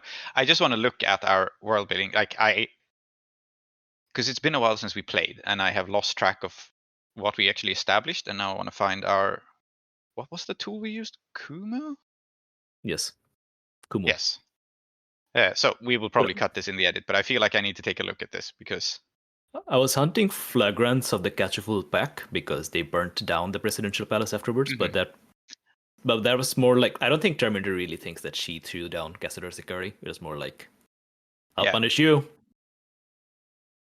I'm looking for a punishment. Oh, so okay. I thought that the Catchful Pack was responsible for killing the president, but they're not. Like we don't actually know No. that. They're responsible for the chaos afterwards, but that's not necessarily the same thing. And I don't okay, think okay. this is the more. I don't think this is Interesting. the interesting answer. So I only have one answer, and it's unhinged, so I'm going to go with it. I don't know what this means. Okay. But she looks back into your eyes and sneers, and says, "Your squire knows. She has seen my killer in her dreams." Damn, son. Perfidelity. Oops. Oops. Yeah, So, that's definitely one of the know. reactions to have. Yeah. Seen the killer in your dreams. I'm And, thinking about this. I think yeah, the reason I don't immediately like it is not because I think it's cool, but the reason I don't immediately like it is that I was looking for a direction for my character on so that I can do things on my own. Yeah. Sure. I guess that depends on how. All right. Let me roll back a little bit. We may cut this in the edit also. But Perfidelity established someone called the Courier, who Perfidelity only sees in her dreams. Yeah. Who is a liaison between Iskandaric and the other Raiders of the Valley. I thought this was a cool person to involve, but just saying the Courier won't mean anything to you. So this is All right. was about the way I could frame this that means the most to you. Okay. Does that make more sense? No, I understand. It was more like more conversations wasn't necessarily what I was looking for, but I guess we could have them. Okay. If you're not pleased with this, then we're already trying to steer this campaign in a good direction. So then in that case, let us have a meta conversation. What do you want it to be? I was not prepared for the scene at all, so I don't know what I think makes sense with what we've established, and I also don't know what you want. So let's straighten both of those out. Let's start with what you want. I'm looking for direction so that I can pursue on my own, because right now I've mostly been kind of like interfering with other people's scenes or needing things from other people. Okay, so you don't want. So you want this to be someone where you know who it is, basically, someone that you can go after immediately, not like a direction, not like a long search. It can be the Courier, but I would like some direction on my own as well. Okay. What do you mean by direction? Like a location to go to, a person? Because if it's not a person to talk to, right? Then the first step of this quest is something. What if it's a Shodan, the man who slew evil? Would that be interesting? Because that would put you on a bit more of a path to the Knights, and we've established this might be somebody you respect, somebody who's currently in a siege of the fortress. So we see that place. You know who they are, you know where they are, and you'll have history with everybody there. I think that could be interesting. And if Ashurdan, the man who slew evil, also slew President Cassidy Sakari, what does that say about Cassidy Sakari? Damn. Ashurdan didn't slay shit. We all know that. It's fine. Strong contender. Okay. Do you feel happier about that? Yeah, that's good. I didn't even mind the Courier as such as an answer by itself. I just didn't want more of these conversations. Just wanted to move on a bit. That's all. Okay. So let's then think of The reason I thought the Courier was interesting is that it's a bit more of a mysterious figure, but so this is what I want to find out. This is why I sort of pause the action here, because I'm not sure if you want. How about this? Just say the Courier and that Perfidelity would know more, because now I'm just like Perfidelity knows. Okay. Okay. If that satisfies you, but I think it's worth dwelling on this idea of it being Ashurdan also, because I do like the man who slew evil slew the president. Like that is. What if she tells me two names at the same time? Okay. Okay. Yeah, Because I I've been think we asking can. her many times and she doesn't give me clarity. Like I think maybe it's just always something like this happens. Yeah. Okay, I can fuck with that. She's like, All right, Sorry for man, being who difficult. hasn't slain me? Is this like how whenever I realize I'm in a dream, I'm like, amazing, I'm immediately going to start flying, and then my self-sabotage kicks in, and instead I find myself unable to like even move because I'm somehow like changed to the ground. I may have psychosexual issues. Yes, you do. Thank you for sharing that. It's, That's exactly like how this is. yes. Apart from Yeah. these guys aren't flying, they're falling with style. Yeah. Well, yes, indeed. Yeah. So, yeah, I still think she would be poetic in her expressions because that's just how this works. So she turns to you in the air with a scornful look, and she says, "The man who slew evil slew the valley. The courier killed me. Ask your squire." I like this because this is this entire character is Disculism coded, and this is like communism killed me, love did me, and Yeah. Yes. very good. So what was So the exact this is wording? your I just answer. wrote it down. This is very important. Remember the exact wording you said? The man who slew evil slew the valley. Mm-hmm. The courier killed me. Ask your squire. Okay. I think we fall to our deaths. Yeah. No, don't die. No.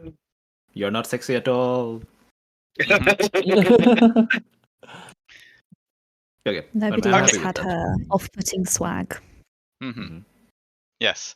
Okay. Thank you for the input on that and for clarifying that. It's I was just so caught off guard by it that I'm sorry I didn't handle it like super well. That's all right. No, I think it's good to talk Negotiate. it out. Yeah. All right. So, with that, then, is everything done in the scene that needs to be done? I think so. Actually, I was going to call for a break now, and I realized we should have called for a break before I revealed this, so that I had some time to think about it. But we got there. So, You can call for a break and think about what it means now. Yeah. Shall we do a 5 and then pick up at Sakari's regrets as the hot water runs out? Yes. Yes. And No, we're we have foreshadowing Sakari's regret by talking to Sakari. Yeah. I think let's take a break here. And how much time do we have remaining on the clock? I'm around. We started 2 hours ago. I can go for another couple hours. We said we were trying to keep the sessions to like around 3 hours. So yes, that would be ideal. Yes. Yeah. So let's take a 5-minute break here. Yeah. Let's take 5 here. Play out another hour to hour and a half max. But I think that would include post-game talk. Yeah. And see you in 5. See you in 5. I must once again point out that all of our campaigns somehow circle back to saunas. I Sauna's important. wish that was not true, but you are right. Maybe we need to change the name of the apocalypse to change the name of the podcast to Desperate Sauna. Yeah. We like saunas, and we like having kebabs in saunas. That appears to be the case. Yes, you are right. Why do we like this? I don't know, but we do. We do. All right, be back in a couple of minutes. Yeah, I'm gonna hang around for a bit. So, yeah, not to worry. Radio Gaga, Radio Cuckoo, Radio Gaga. All we need is Radio Gaga.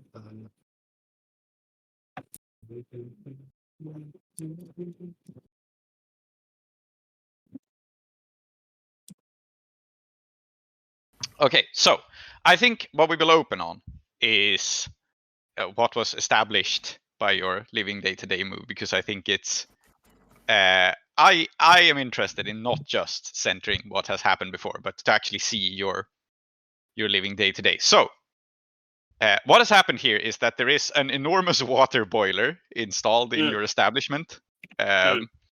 That perhaps this was here before, like your building has been used for many things. Yeah. So there is this big water boiler.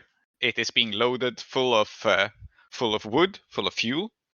It's steaming faintly, and there's pipe works that delivers hot water off to. And I imagine, your restaurant, your place, is a place that people stay at long term, which does mean that it has bathing facilities. What do you think those look like? Those are not where the scene is set, but I think it's just interesting to frame this up. Is it like a shower stall? Is it bathtubs? Is it a sauna? Because you haven't had an abundance of hot water before. But yeah, I think that I don't live here, but I used to. And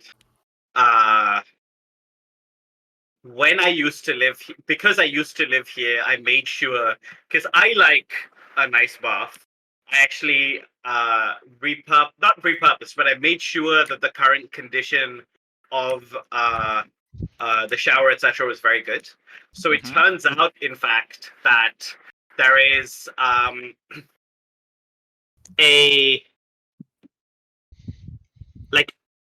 I think what it is one of those like sprinkler machines, like misting machines. And normally they're used in India to cool things down, right? So like you get a little bit wet because you want to be outside, you don't want to be in the aircon, but it's fucking hot. So we have now devised this, right? Yeah. But it's actually hot mist. Yeah. Okay. So there's a hot mist room. Is that fun? I don't know, but that's what it is. Yeah, there's a hot mist room. There's a humidity room. Yeah, there's a humidity room. Yeah, exactly. And I think all the pipes are connected up to this. I think we see still a lot of like local workers who have been paid to install this. And we see June feeding logs into the boiler and goes very happily, like, "Oh, hi boss, you're back. Everything's working really well. I think we could, I had to use up some of the fuel meant for cooking, but it's up and running. We have hot baths. Isn't that nice?" Right. And they wipe their hands. I forget the pronouns for June. They.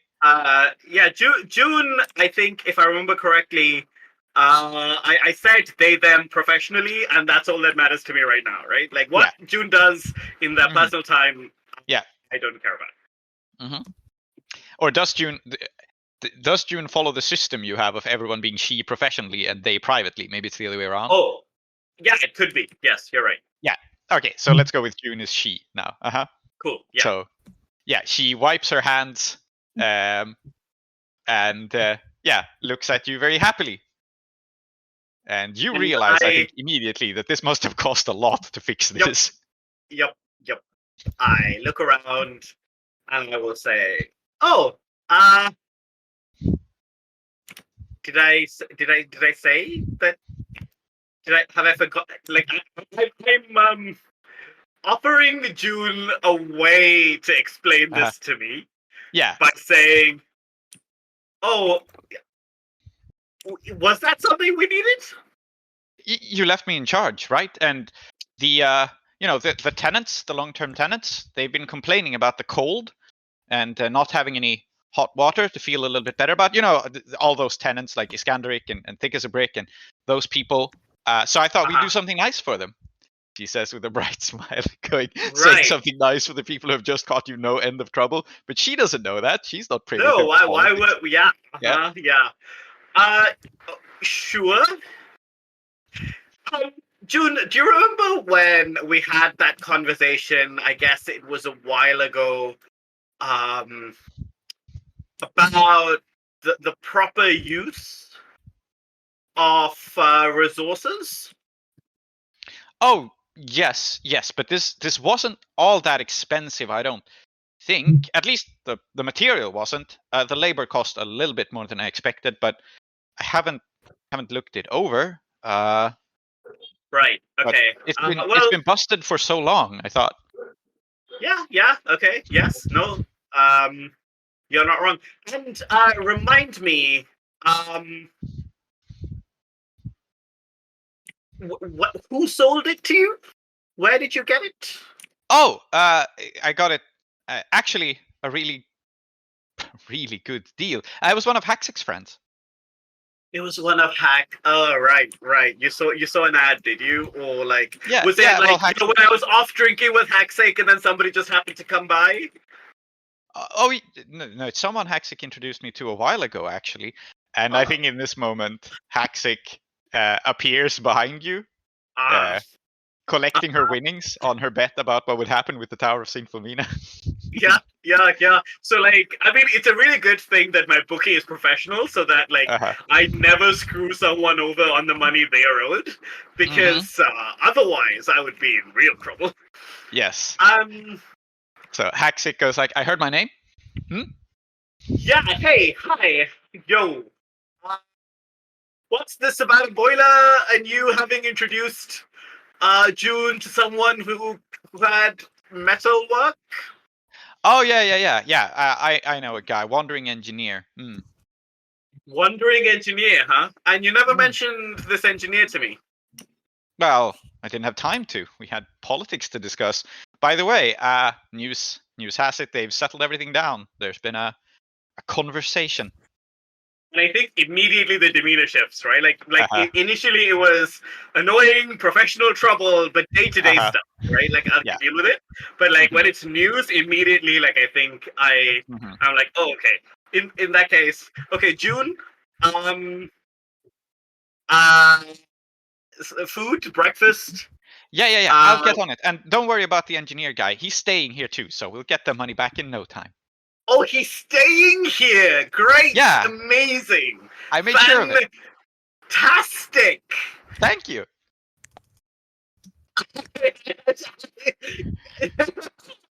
I need a drink. Somebody get me a drink. Okay, be right on it, June says.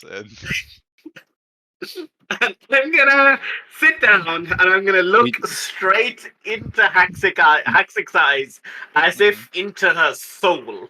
And I will say, so how long have you been doing this to me? Before you go further, I'm going to say, I'm going to specify that when June comes back, she's going to bring you a cup of hot water. Yes, that is the drink, of course. Amazing. Thank you. Yeah. Good. Amazing. But yeah, I want to hear for how long Haxik has been planning this. Yeah. I think Haxik just goes like, well, long story actually, but I met this itinerant engineer. Now I feel like we need to give the engineer a name. Anyone have a name for a wandering engineer? I'm going to name him Ronin. Okay, Screwtape Ronin, or Screwtape is good. Screwtape Ronin. Screwtape Ronin. Yeah. I mean, we've already established that like the tradition is two rando names jammed together. Yeah. New friend for Perfidelity unlocked. Yeah.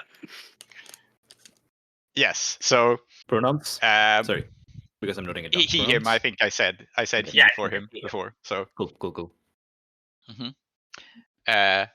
Yes.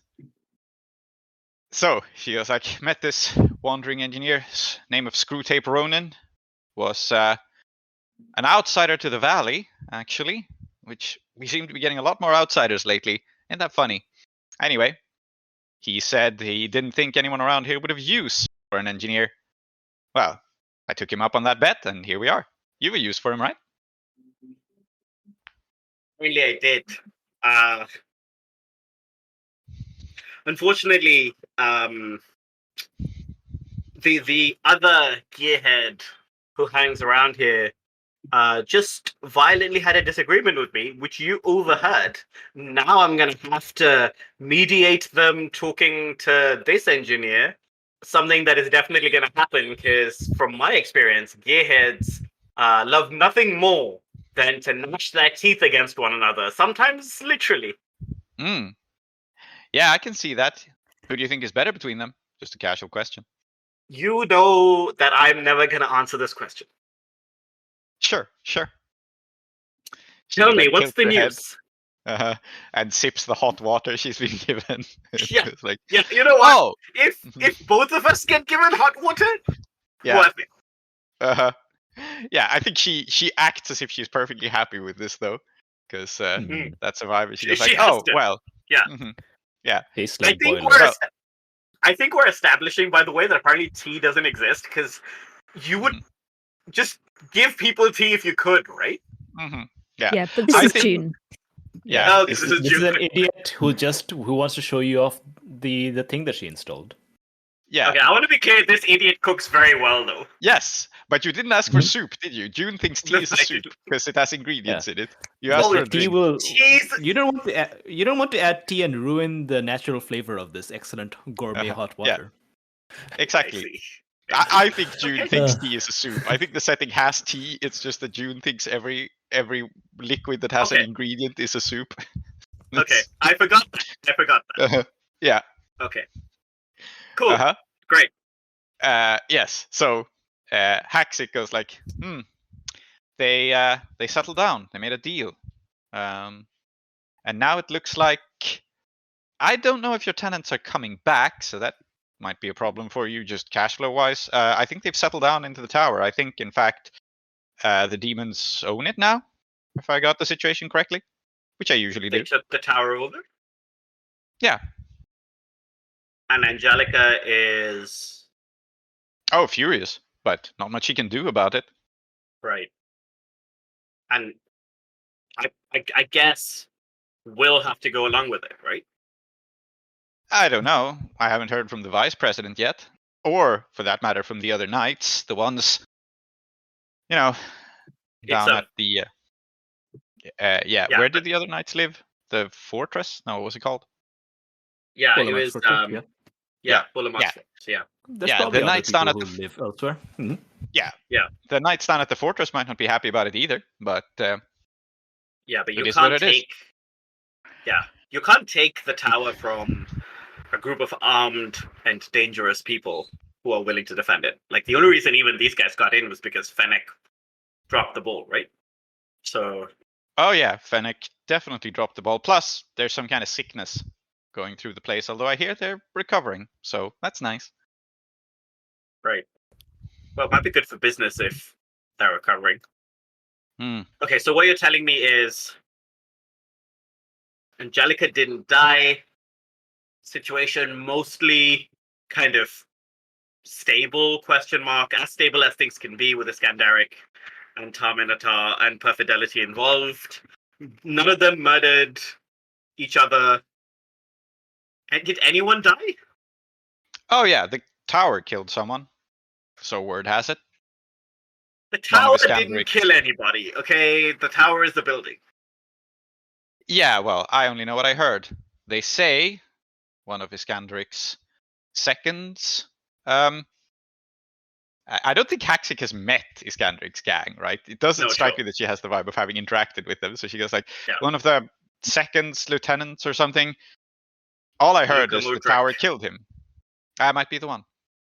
Right. Fuck. That was the one who was the only one who had an inside line on. If he's gone, then we're in trouble. Okay. She leans back and goes like, I wouldn't worry too much about it. You've got new tenants now. You got that engineer guy, right? Sure. Yeah. You make any money, by the way, on the kickback? Yeah. Yeah. Yeah, it You would know be me. terrible if it would be terrible if you didn't, right? Well, I'm always happy to help out my friends, but there are limits. Why you can't, can't just you always be be normal generous. about this? Why can't you just be normal about this? Excuse me? I'm normal about it. You're What's not more normal? about it. You planted the seeds of this rando engineer in June's head 5 months ago. Like, Yeah, you could have told me at any time. I think she leans back. I don't know if there's a move here. I think you're No, just no, venting I'm at her, just right? Yeah. yeah. This is why we broke up. Yeah, she leans Shit like back this. and she goes like, "Oh, I'm sorry for helping. I don't know. Should I warn you every time ahead of time I try to help you?" No, just Imagine dating someone who keeps just saying haha, all according to Keikaku. Yes. Mhm. you know what you did, but fine. Okay. The engineer thing, I'll figure it out. Okay, so I never wrote down either of the interested parties who are somewhat bad for me. Well, I mean, all of them are kind of bad for me, right? But like, Mhm. I have an interested party who wants to deal in, and an interested party who wants you gone. Mhm. And one of my wants is a hostile move. So I feel like Yes. something that should happen now is, especially because of like this current situation, one of these people should like make the hostile move, whatever that means. Okay, sure. So I think it's time then for Screwtape Ronin to step into the situation. Very good. So I think Haxic goes like, "Well, you better get to know him. He'll be sticking around a while." And I think we're spinning this as the interested party who wants in, Sure. right? Yeah. So Screwtape Ronin steps over, and you see a thoroughly intimidating man. I think is the energy. I think this guy is a rogue engineer, but he has had some experience. So how I'm imagining him looking is basically like Kratos from God of War, big beard, Yes. bald. stepping in. Amazing. Is he old Kratos or young Kratos? Oh, old. I think he's Okay. a grizzled guy. Yeah. Cool. He's yeah. got. Detail. Mhm. He's got a prosthetic arm that has a shotgun attached to it. Okay, sure. Mm. Prosthetic arm with a Oh, shotgun. you attached to mean it. he has a prosthetic shotgun? Yeah. With an He arm has attached he has to a shot. He has a Yeah, shotgun exactly. arm, Evil Dead style, and Great. he I think he also wears a monocle because I don't know, old Why Kratos not? with a monocle just is funny to Yeah, me. yeah, yeah. So yeah. this The monocle, big by the way, is a poker chip that's been like carved out and has some glass inserted. yeah, perfect. it. Love that. So I'm very committed to everything in this world used Yeah. to be something else. Yeah, absolutely. It's a hollowed out poker chip. And I think the deal with it also, it has been a monocle for a very, very long time. Like Yes, it was originally yeah. a poker chip like 7 generations ago, and it has Sure, been yeah. a monocle since then. Yeah, And he steps up and he goes, "This is a nice place you have here. Thank you for inviting me, Haxic." It's not Haxic's place. Hi. Oh, sorry. Was under the impression that Haxic runs things around here. So, who do I have the honor of speaking with then? Haxic doesn't do shit. I'm Ahiri. Hey, I do shit, Haxic. you just Shut up. called me out for doing too much. I'm not even like paying attention to this terrible person. I do shit and I am shit. Yeah. Mm. And I will say, around the place, while I'm in here, and while you're my tenant, I'm responsible for your well-being, and you're responsible for not making my life difficult. Right. Well, does noise count as making your life difficult? Well, if you're talking about the boiler, I'll survive it. Yeah. He goes, well, the boiler, whatever else business I might have, setting up a workshop around here. Oh, are you? Good place, draw some attention. Yeah. And I'm Already admire. I'm gonna wave at you, and I'll say, a drink for him as well. Do you want to sit down? Yeah. He goes, oh, got work to do. Can't sit down for a drink, but thanks, I appreciate it. And the way that he wants in on your business, to clarify, is what he's doing now. He's just setting up shop here. He's just this is now a joint. This is now a joint bar / workshop. Sure. See, the thing is, he can try this, but actually the main person he's going to annoy is Perfidelity, because it used to be that, like, Perfidelity's clients would come in. So if he's going to steal Perfidelity's clients, that's like, I mean, whatever. But what I want to do is actually, I want to read him. Because this feels like a chart situation, right? Yes. So I will roll plus sharp, because I want to try and understand what is driving him. So Absolutely. I will roll +1. I rolled a 6, Hmm. but I will gain 1 XP because it's my 4th shot. Yeah, so you missed this move, so I'm not going to give you a question this time. I think Sure. this guy is inscrutable to you, and I think instead, yeah. what he will do is his hostile move. So he, and I guess this makes the situation worse. So he goes like, "Now your security's around here is a bit weak, and I heard your previous tenants are some sort of gang, yeah." That's the case. Oh, they're going to cause any sort of trouble? Unlikely. I think they've moved on to causing trouble for someone else. All right, good. All right. And he looks over to what you assumed were just some random patrons that were... Oh, man. He's going to move in his own security? Yeah, he's going to move in his own security. You assume they were Right. just some random patrons, but what are formerly his apprentices rise up. And I think what are formerly his apprentices are packing a lot of heat, like they're heavily armed. Okay. I would like to try and reason with this man. Yeah. Because it seems stressful. And I've understood that, like, okay. I will say, those seem like some, does that woman have a metal jaw? That's pretty impressive. Not really my work. I mostly make weapons. I think let's have him do something that Perfidelity doesn't, and Perfidelity does not make weapons, correct? No, I do not have a space in which to make weapons. Yeah. Mm. So I think this guy makes weapons and boilers. So if you want a space to make weapons, someone's already set it all up for you. Mm-hmm. Fantastic. Yeah. Mm-hmm. And I will say, right, so not against new business. And I don't have a problem with more people hanging around, to be very clear. But it's bad for my reputation to just let you roll in on the word of someone who doesn't run the place and then move a ton of people in, right? And I mean, if it was just that, I might be okay to swallow it.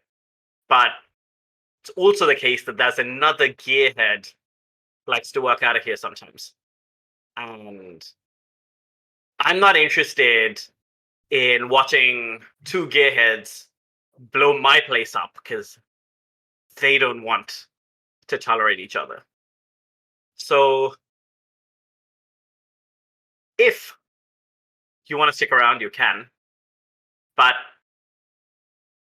the cloud markets have more than enough space for an engineer, especially one who is working with heating, because they sell a lot of fresh food. Mm-hmm. I can try and find you a space next to one of the bigger markets. Someone will owe me a favor. And all I'm asking is, you want to hang around? You want to take care of the place? Nothing like it. You start shit here, I will stop shit here. Okay. But so it sounds like you're reasoning with him to offer. Yeah, and basically what I'm saying is, look, I'll find you a space that's not here, but it's very difficult if it is here for like loads of reasons. Okay. Sure. And I will roll Cool, which is +2. So it's going to be a 6 again, to be clear. I know this for sure. It's a 7. Thank God. Sorry, you Scott. Oh, I was going to say, I think I can back you up here because I've worked on your stuff before. But if you're happy, I think you've already rolled. I won't. Yeah, I shan't back your play. And it's fine because even with the +2, it only goes to 9, so it's okay. Yeah, but you can get other benefits. So I will allow backing someone's play, actually, because you can choose something other than a plus. You can choose to ask +1 question or get +1 indeed, option. I can. Or +1 harm, +1 armor, etc., or another benefit as agreed. So you can still back this play if you would like. How do you back it? What have you said ahead of time? I think we see in the pipework and the decoration Perfidelity's own handiwork, because no, I don't make weapons. I don't have a space to make weapons in, but I do. Correct me if I'm wrong, Ahiri, but we do have. You have a workspace art, and I have a workspace machinery. I've made your pipework, your plumbing is actually a piece of art. It is beautiful. Oh, You can yeah, see absolutely. the flecks of metal look like the night sky above, almost inlaid with bone. It's very Mithraeum coded. Yeah. Mm. Oh, and for sure, there is something in here that looks like the Night President. Mm. Mm. I don't know what that is, but like you can't have a pub called Sikari's Regrets and then have it be an art workspace and not Oh. have Mhm. Sikari. Straight up, I think- the stars look like the constellations when she died. Oh, Oh. yes. Beautiful. Oh, Sorry, go on. fantastic. I was But going to yeah, suggest sorry. that you have her it resembles her famous helmet, which is lost. Oh yeah, Mm. the helmet's lost. Mm. I like the constellation thing as a kind of Yeah. like you don't only people who know, right? Mhm. So like I think Volcano Los Dos, right? You can still yeah, have sure. some decoration that looks like the lost helmet. Yeah, for sure. That's the obvious thing. But I think the thing that impressed Ahiri when you did it was the constellation. Because Ahiri also knew that like some specific like, oh, on that day both the Southern Cross and the Unseen Monster were or something or whatever, right? Like Mhm. like there was some like specific combination of things that is not very common, and it's there, right? Mm-hmm. Amazing. Yes. Yes. Okay. Go ahead and make your roll, Yeah. Perfidelity. And I have +3 to this because of my history with Ahiri. Mhm. Nice. Let's see how it goes. That's a 10. Okay, it doesn't cost you Okay. anything, so you get to choose a benefit. And I'm going to say if you choose one option here, the option I'm going to introduce is there will be 2 counter proposals rather than 1, but you can choose something else. I wonder if another benefit. I'm wondering if another benefit might be good here. Mm-hmm. What do you In have in that mind? this is interesting to. The work here is interesting. That Okay. Ahiri and okay. Perfidelity have done together. Mm. Two, You know, maybe he doesn't mind screw tape. walking. Yeah. Maybe he Yeah, doesn't okay. mind setting up shop here, but it's like, okay, the gear cutter who's been here previously, I don't want to mess with their work too much. Mhm. If that's interesting to you, Tree. Yeah, I think like And some kind of benefits you. respect, right? That like Mhm. Mhm. I think what I want is this guy to understand that like I am forgiving this as a show of good faith, but it Yeah. actually wasn't okay. And Uh-huh. that like I think for some kinds of people, indeed for Iskandaric, right? She might have turned up, done this, and then I managed to be like, okay, go deal with that problem for me. And then it was fun, right? And like so similarly here, some way of like making clear that like you can deal with me, we can have a conversation, I'm reasonable, but like I mean, come on, you can't just like pull this shit, right? And, Yeah. like, because So- there's cool stuff here. Yeah, you did get the 7 to 9, so he looks around and he goes, "Yeah, I can see you've got good work done. Maybe you don't, maybe you don't need me. I appreciate that. Although you're welcome for the boiler, but sure, you can set me up somewhere else. You got good space in mind. I'll listen. And you can, I want to be clear, you can stick around. I'm not kicking you out. You and your folks, you want to have a drink, all of that. We do fights. You know, my bookie is great. The food is very good. All of this is like it's what I sell, right? But what I Gotcha. can't afford to sell is unsanctioned violence. Yeah. He nods and he goes, "Well, it's up to you. But if you got a better space for a workshop, I appreciate the favor." And he claps you on the shoulder. And the outcome of your 7 to 9 here is that he takes this as you having promised him as a friend, and I guess he takes promises and friends very seriously, that you're going to find him a space.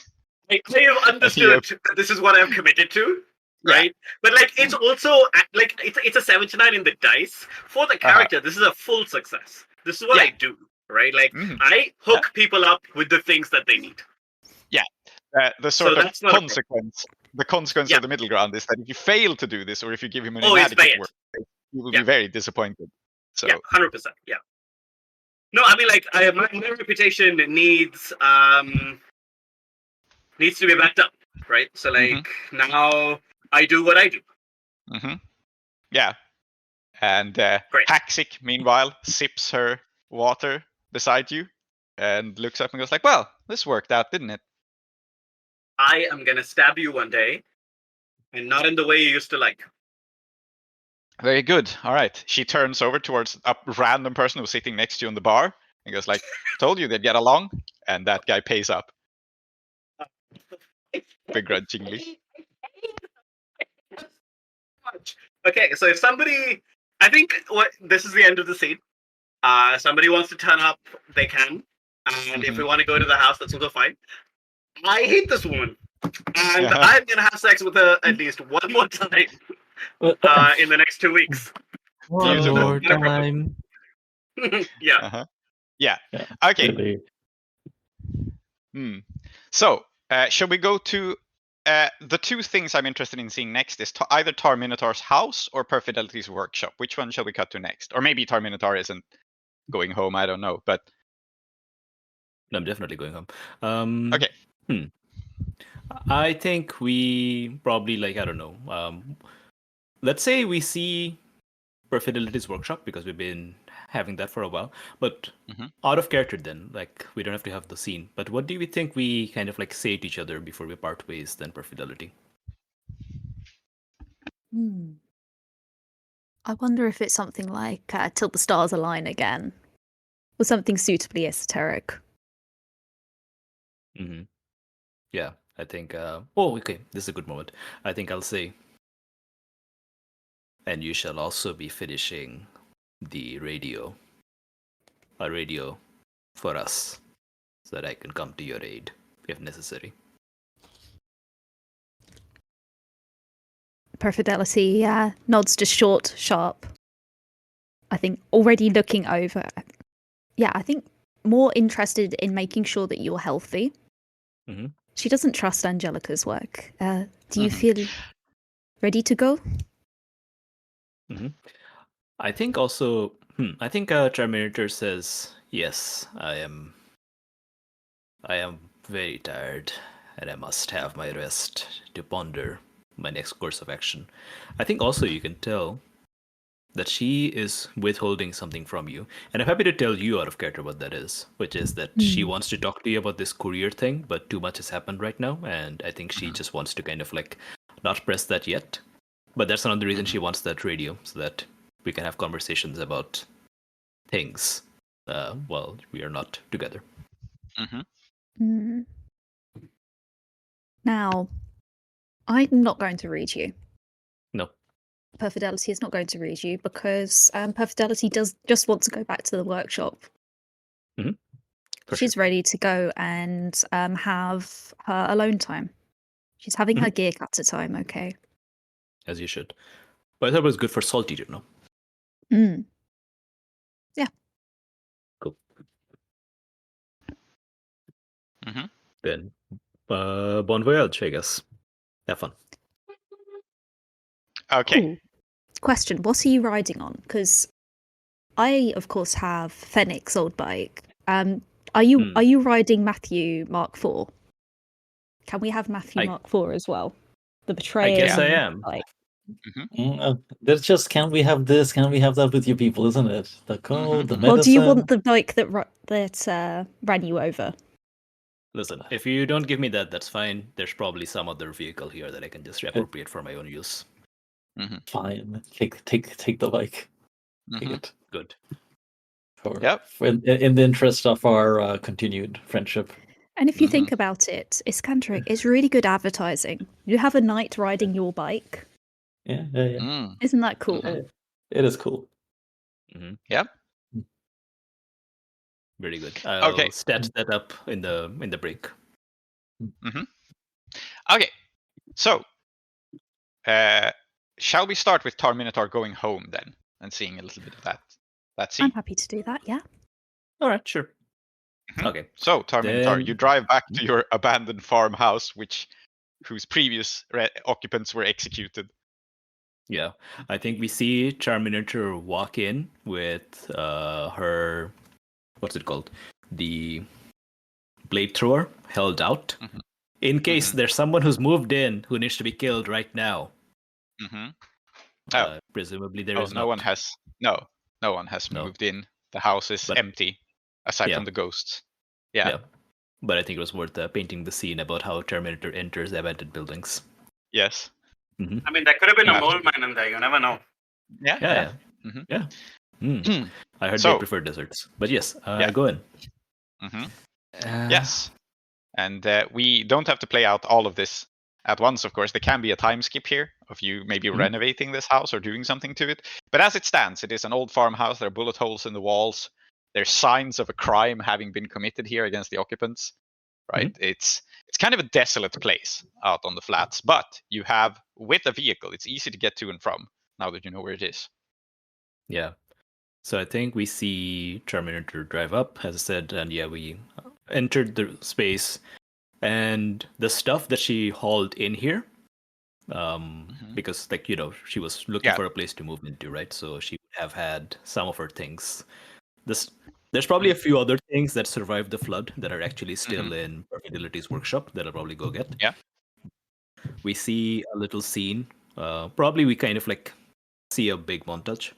Terminator sits down, takes out the little soup pot, begins to kind of throw together some potatoes and some other things that you can just scrounge up. Probably some smoked meat of some sort, smoked fish. Makes a little soup. And now that the helmet's off, I think her expression is generally unreadable, but there is probably a sort of sadness to her. As she looks around at this really, really dead, desolate place where she's alone. And I think she has the soup, and then probably over the next few days we see her kind of puttering around, making some small adjustments to the thing, like digging up wild onions and so on, in the neighborhood, because this is the flats and agriculture is still returning. But of course, there have always been wild vegetables and berries and so on to eat, right? She shoots some. There have. Yeah, and I think you can also find. I think you can also find the remnants of whatever the people here grew, which has been, not taken care of and gone wild and so on. But okay, yeah, I think we see that Tremor is actually decent in the garden. Has, I think, using her machete as a hoe. Or, so kind of puttering around, and I think we see this happening over a couple of days, and then finally she kind of leans against a tree, looking at her house, looking at the bullets, and then as though to finally be I've been putting it off until I felt well enough, and now it's time. Yes. I'm going to open my brain. What happened here, if I may? Oh, sorry. Yes. Oh, sure. I was just thinking about the harm healed. Yes, I was going to ask you about that first. Yeah, we haven't done that. So I think everyone who was at the tower will heal 3 ticks. I think this is reasonable, which means that Iskandaric and Tar-Minotaur are still not in great shape, but you're back to the 6 clock where it gets better by itself. Iskandaric maybe at the 3 mark. So you're still hurt, but you're now at the point where you can naturally recover. Very good. So I think we've been seeing the gingerness in her movements, like the band-aids and so on, right? So now she's going to sit back. I'm going to look at these bullet holes, and I'm going to try to make out what's what. Sure. And yes, you have a shortage of ammunition. I was about to say the reason that ammo is hard is I think specifically you don't have any ammo for your revolver. You have ammo for your other things, but I think the revolver going empty is an interesting thing to lean on here. So absolutely, yeah. Revolver is empty. Nothing else actually uses ammo. I guess I just have spare blades and so on to put in the blade drawer. All right. Obviously, Terminator is thinking about restocking, but that's not a priority at this moment. Yeah, you are opening your brain to what happened here. Yeah, I think I'm just looking at the bullet holes, and kind of touching my left arm, rubbing it to see. Come on, give me something. Yeah. What happened here? Yeah. Ooh, it's a 10. Nice. It's a 10. Ooh. So, my immediate idea for I don't know if you have a direction you're angling towards. Not as such. My immediate idea then is going to be something that will horrify you, but you will get a clear image, and you may even ask follow-up questions because you Mhm. roll a 10. And it is that you see the farmers who live here, who are just common, like, pioneers. They set out to farm the flats, which have been farmable only quite recently. They set out from the capital. I think maybe, in fact, we even recognize them because this wasn't that long ago. Not in the sense that you know them, because they're peasant folk.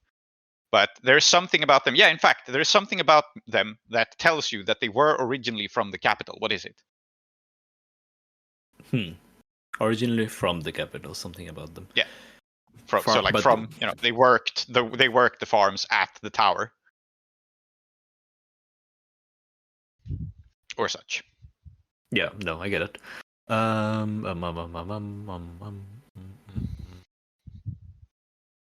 Yeah. Okay. I think they each have. Yeah, they're wearing the surcoat.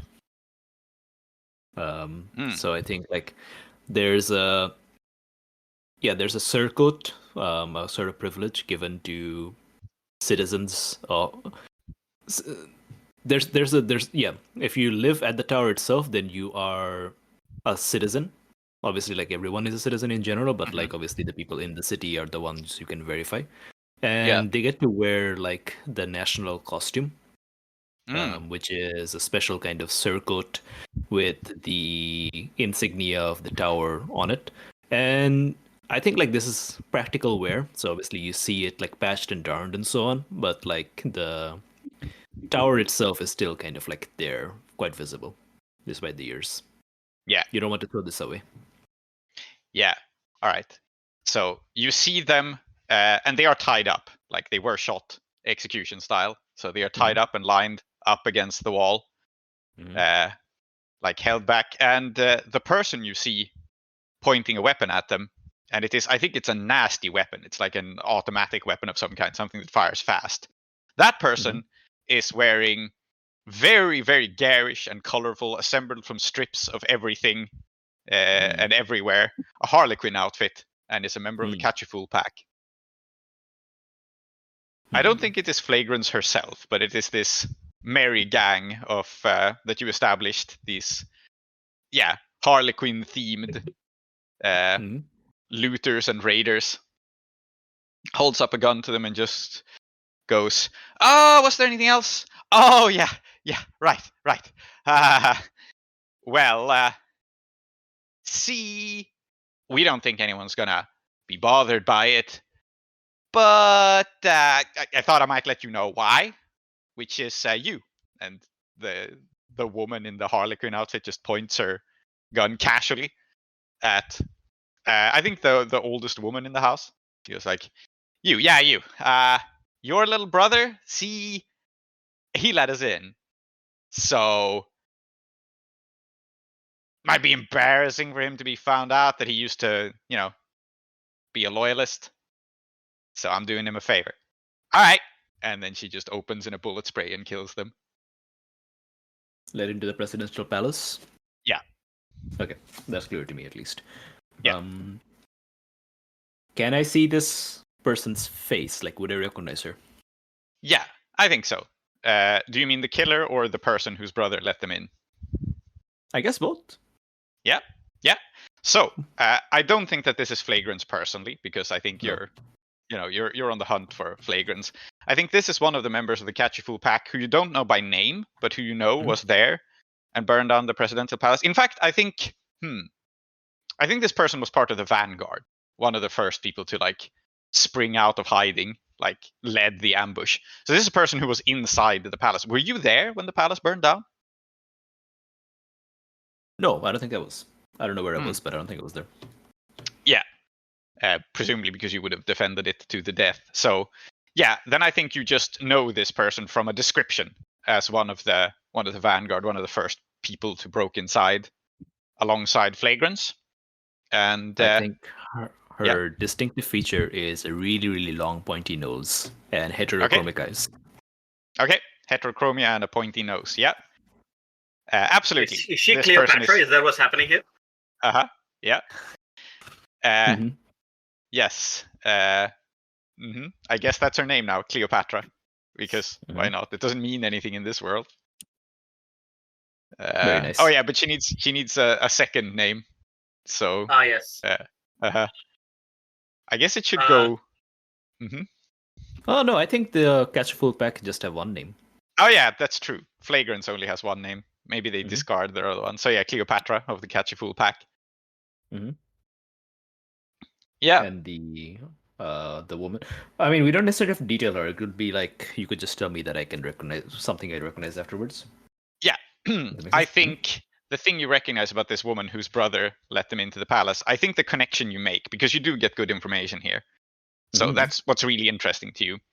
The brother that let them into the palace is. Yeah, he was the vice president's butler. Mm. Yeah, we call him Batman, not as a reference to the comic book character, but because that's what a Batman is. Yeah. Sure. Vice President's butler, aka Batman. Yeah. Okay. Well, looks like I have to pay a visit to the Vice President at some point. But anyway, nice. I think I see this vision. And I think Tar-Minotaur stands up, kind of like wipes her hands on her trousers. And then we see her disappear to the house. And then, like, probably an hour afterwards, we see her emerge strapped and ready to go. And she gets on the dune buggy. And where are you going? We shall see. I haven't decided. Okay, very good.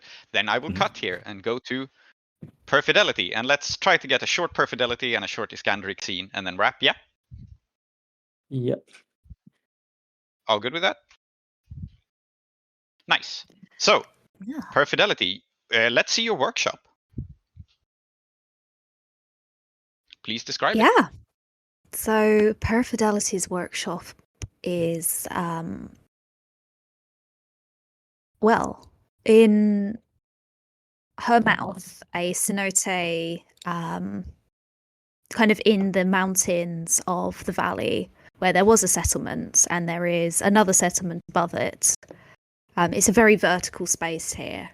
There are a network of caves, and that indeed is where Perfidelity calls home. These tunnels and caverns that lead up from the cenote, fell currents and strange tides that sometimes submerge them.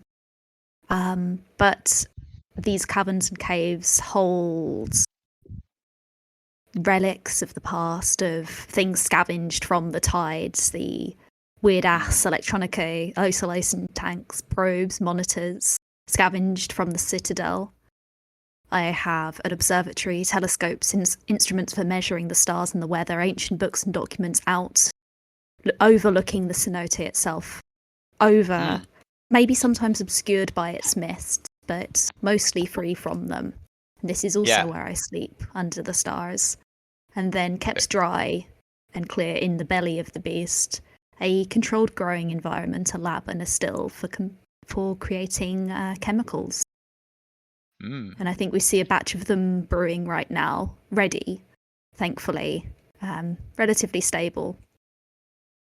Very good. What's your way in and out of this place? Because it sounds like there's a lot of valuable stuff here. Is the entrance secret, you think?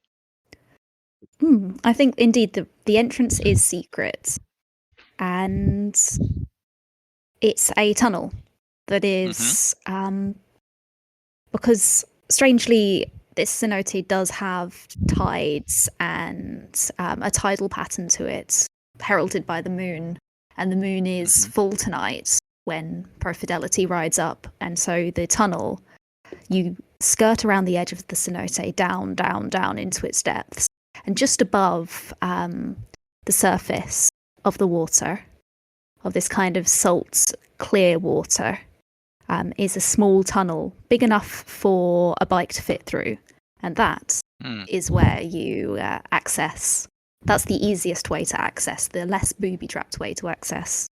And it is lucky that it's not submerged. Yeah, so it's submerged on occasion, is what you're saying. Yeah. Yes. Very good. And so we see this vast lab space that you have. And what are you working on at the moment? So I've got a couple of projects, and I'll ask you for two of them. So when I go into my workspace to create something, repair something, solve a problem, or get to the bottom of something, tell the MC about it and ask if it's possible. Now, I've been asked to solve the problem of the two-way radio. Yes, but I, for the moment, would actually like to work on something that might take a little bit less time. A locking mechanism that would turn my jaw prosthetic into essentially, you know how a pit bull can lock its jaw and cannot be parted from something it bites down on unless it wants to? Yeah. I'm making one of those for my jaw so that I'm a weapon in myself. You cannot touch me and expect not to lose an arm for it.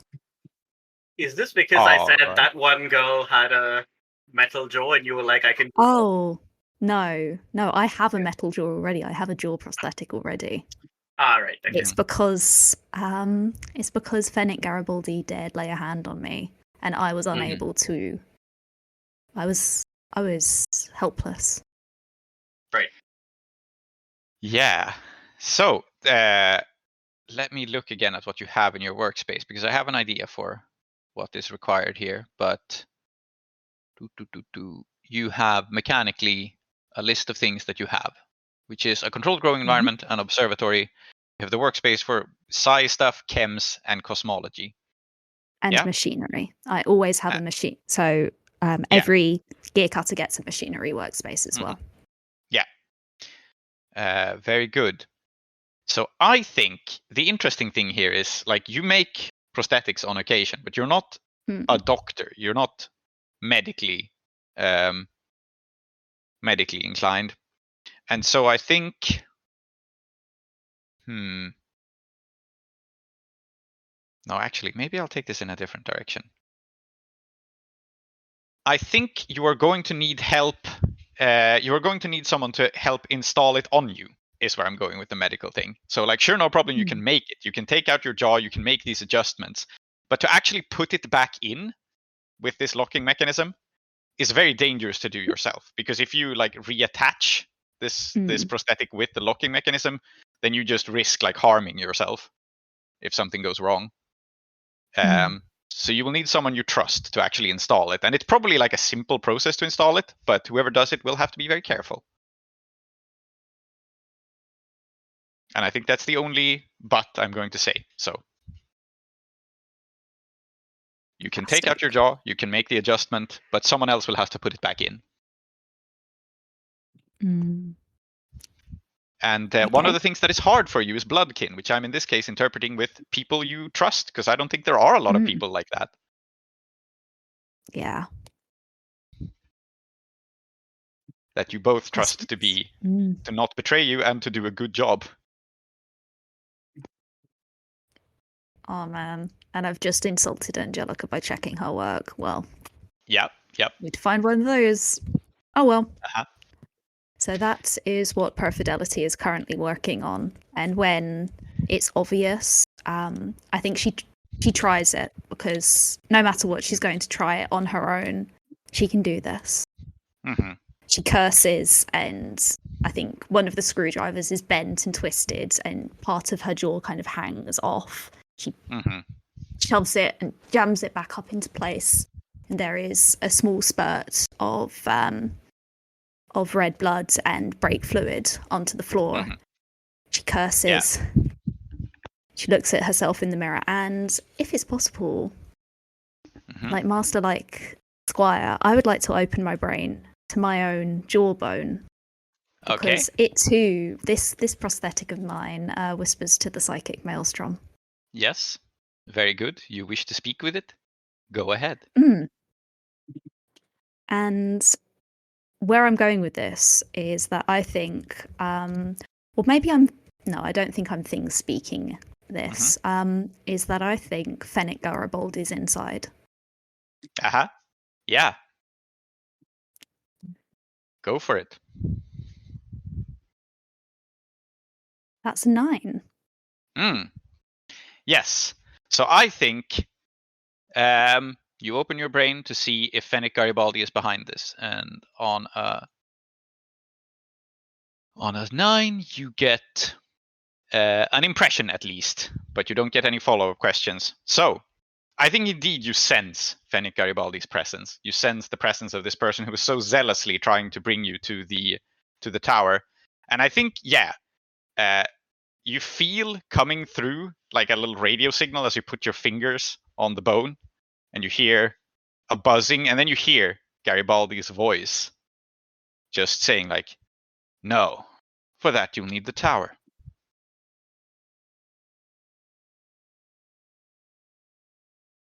Because Fennec was convinced the tower is your destiny, and Fennec is still convinced the tower is your destiny, even being dead. The tower is trying to tell you something. It's very subtle. Mm-hmm. Yeah, I mean, we have established that the tower just really, really, really wants. There have been many moves instructing this, but yeah, I think there's your like this hypothesis subtle hint towards that. Yeah.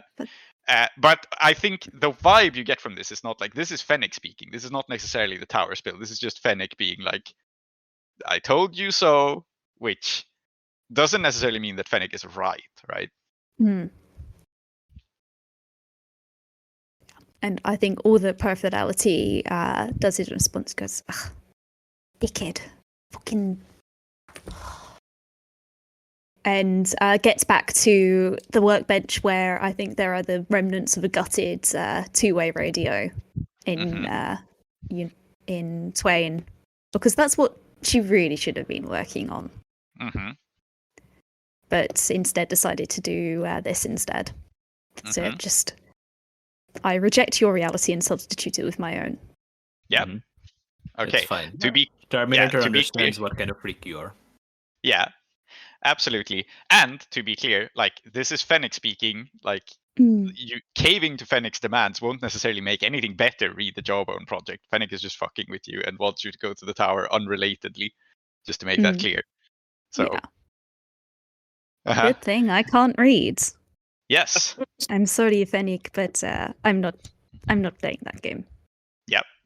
So instead, you turn to the radio. You abandon this project for now. Is that the play? Okay. So you want to work on a two-way radio that lets you communicate with Tar-Minotaur over long distance. There's one person I trust to put my jaw back in place. Yeah, exactly.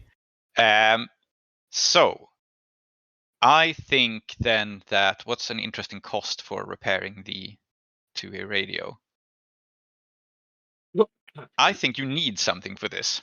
I think that's my instinctive vibe. Is that okay? Or okay, I will step back again and ask, as a player, do you want to be able to communicate with Tar-Minotaur right away, or are you interested in there being obstacles to it? I think it's important that there are obstacles, and I think I'm making a two-way radio. Yeah, sure, that's something we could just get potentially. I think what I want is a two-way radio. Either it's integrated into ourselves, or maybe the psychic maelstrom cannot interfere with it. It's sealed away because I've got a sized workspace, and I think that's cool to bring that in. Yes, absolutely. So this is totally something you can make, but I think so. The immunity to the psychic maelstrom is probably something you can do more easily. I think there'll be steps to this though, in order to get it integrated into yourself. But I think the first thing is you will need to get, make, fix, figure out. I'm picking that option. And I think you are going to need... Okay, just to tie things together here. You are going to need to take apart and study Haxix's radio, because Haxix has the best radio. This was established earlier. Haxix's radio is really, really good. Do it. And you're aware that Haxix has this cool radio, and it's not like you couldn't figure out how to make something like it, right? But you will need to study it to get a really good result here. So just a basic ass two-way radio you can make, but one that is immune to the psychic maelstrom. It's not that Haxix's radio is completely immune to the psychic maelstrom, but it's pretty resistant to it, and it would make a good study model. You could learn a lot from it. Steal it, even. Yeah.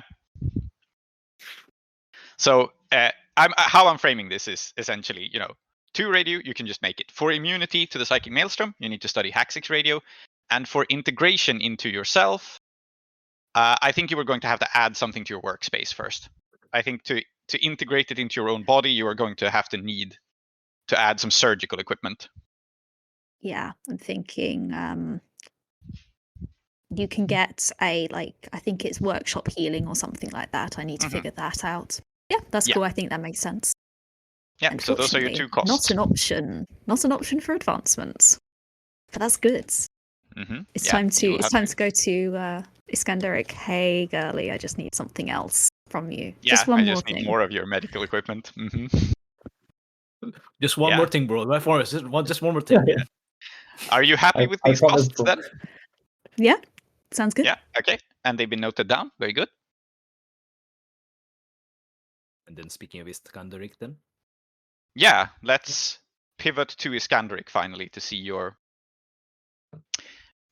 scene, which we shall wrap up on. So, Iskandaric, where do you actually live now? Do you live at the tower, or have you just accepted, like, I own it, but I don't want to live here? For the time being, I think... No. I think for the time being, we're at the tower. We're not going to go back to Ahiri's place. We're going to go back to Security's Regret right now. I think Iskandaric's going to have to... Yeah, if you leave, then there's a chance somebody else does to you what you did to Fennec, right? Yeah. Yeah, and also, I think Iskandaric's not too pleased with Ahiri sending Professor Fulvinia after them. Yeah. No comment. I don't know why you could possibly have a problem, but okay. Yeah. So we'll stay in the tower. I think the first thing to do is just set up here. And okay, so has Perfidelity fixed up the radio to act as a radar already, or is that something we have to wait on? Oh no, that's a project. That will take some time. That'll take some time. Okay. You haven't even seen the radio room yet, mine. You just saw it in a vision. So. Yeah. So, which means we need to put up some more traditional defenses here. I think that's what the scanner is going to be working on. Just fortifying and the also place, and also maybe recruiting locally, because I've lost 2 guys. So very good. So you're walking around recruiting locally. I think recruiting will be a bit more of a project that we'll see next session, but you've started on it. But you have set up fortifications. That's a thing that you have, after all, strategic position. That's just free for you, or that's easy for you at least. So people are setting this up, and you have a ton of storage space. And it is about this point that Thick as a Brick will walk up to you. Like, he does this, I think, fairly naturally. He doesn't interrupt your work. It's whenever you are inspecting what you have set Thick as a Brick to do that he has this conversation. So what have you instructed him to do? Okay, so before we move on to that, what about harm? Yes, I said you heal 3 ticks. Everyone who was treated at the tower heals 3 ticks, and you were. So okay, cool. Which should mean you have 1 tick left. Yeah. Oh, oops, what have I done there? Okay, there we go. Yeah. So you're at 3 o'clock. You will get better, and we will start next session with this harm lingering, because I do think there should be some lingering harm. So you will still have 1 at the start of next session, but you're mostly patched up. And yes, what have you, like, Thick as a Brick is a good fighter, but not super clever. What work have you set him to do in fortification?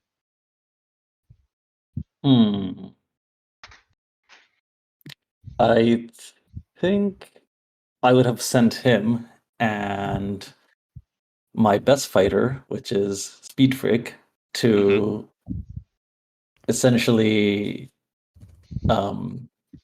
scout the locals for anyone who seems like they could be part of the gang, or not part of the gang as such, or could be counted on to act as like town guards. All right. So I think he returns to you then, as ordinarily I think he would just be like bringing you the people that he has collected. But I think for whatever reason, to not complicate this scene very much, I think Speed Frick is has rounded up a couple of people and is talking to them and showing them how to use a gun correctly. And Thick as a Brick steps up to you because you can't talk to Speed Frick. He's in the middle of educating these people. You could, but it'd interrupt their work. So Thick as a Brick talks to you instead, and he turns around and he goes, how did he talk again? I think he had a very I think he's like, hey boss. Turns around and looks at you. Yeah. Goon coded. Goon coded. Oh, yes. Goon coded. Okay. Yeah. So Speed Frick is running through things with the people. They're going to be guarding the big empty space. About that, yeah, there was a treasure map or something like that I had. Why didn't you tell me? Give me a second, real quick. Let me just deal with the cat situation here. Okay. Come on.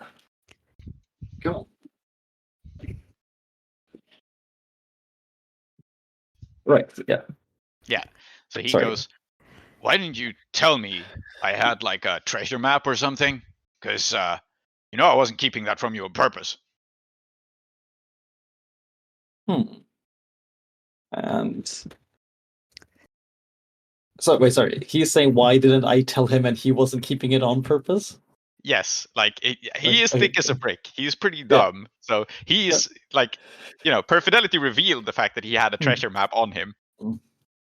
And he is just like, why didn't you realize I had a treasure map on me? Or in fact, he doesn't. He assumes that you figured it out, or at least that you should have.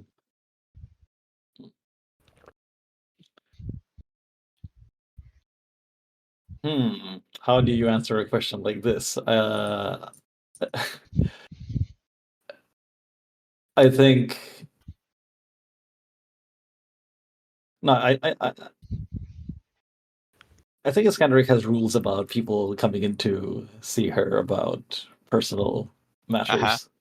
Sure. And she's gonna say that if you're here to report on how recruiting is going, I'm happy to hear you out. If you're here for personal matters, then you've got to ask me to make time for that. All right. I'm asking you to make time for that. Then you're not mad at me for keeping the a treasure map, right? Because I didn't know I had one. No, I know you didn't have it. I know that you didn't know that you didn't have it. Right. So so that coat was mine. Yeah. Good. Damn. And he just looks for confirmation that that's my coat. I will get it back once you have the treasure map or something. Yeah, you'll have your coat back as soon as we can.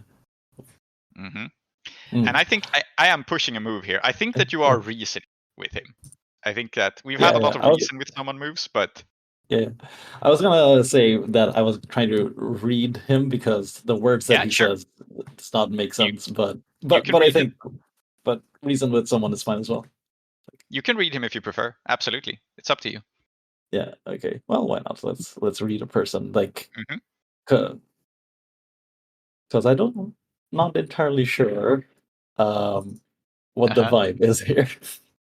Is go ahead and read him. Red. It's 8. Yeah. Ask a question. Ask 2 questions even. I think. What are you feeling? How upset is he? Yeah. So he is confused and upset because he is not sure why his neat things were taken away. Because I think Perfidelity didn't know it was necessarily the coat, right? So all of his loot had to be taken away and inspected for clues, and he is confused and upset by this because it's he gets that a treasure map. Yeah, sure, that belongs to the boss, but that's my stuff. Come on. Okay, all right. You know what? We'll do some man management then.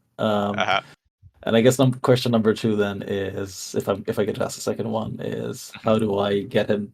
How do I convince him that don't worry about it, you'll get it back. It's we've only borrowed it to someone, and if you only lent it to someone who was a bit cold, and Mhm. they'll get their own Yeah. code, you'll get yours Uh-huh. back. Yeah.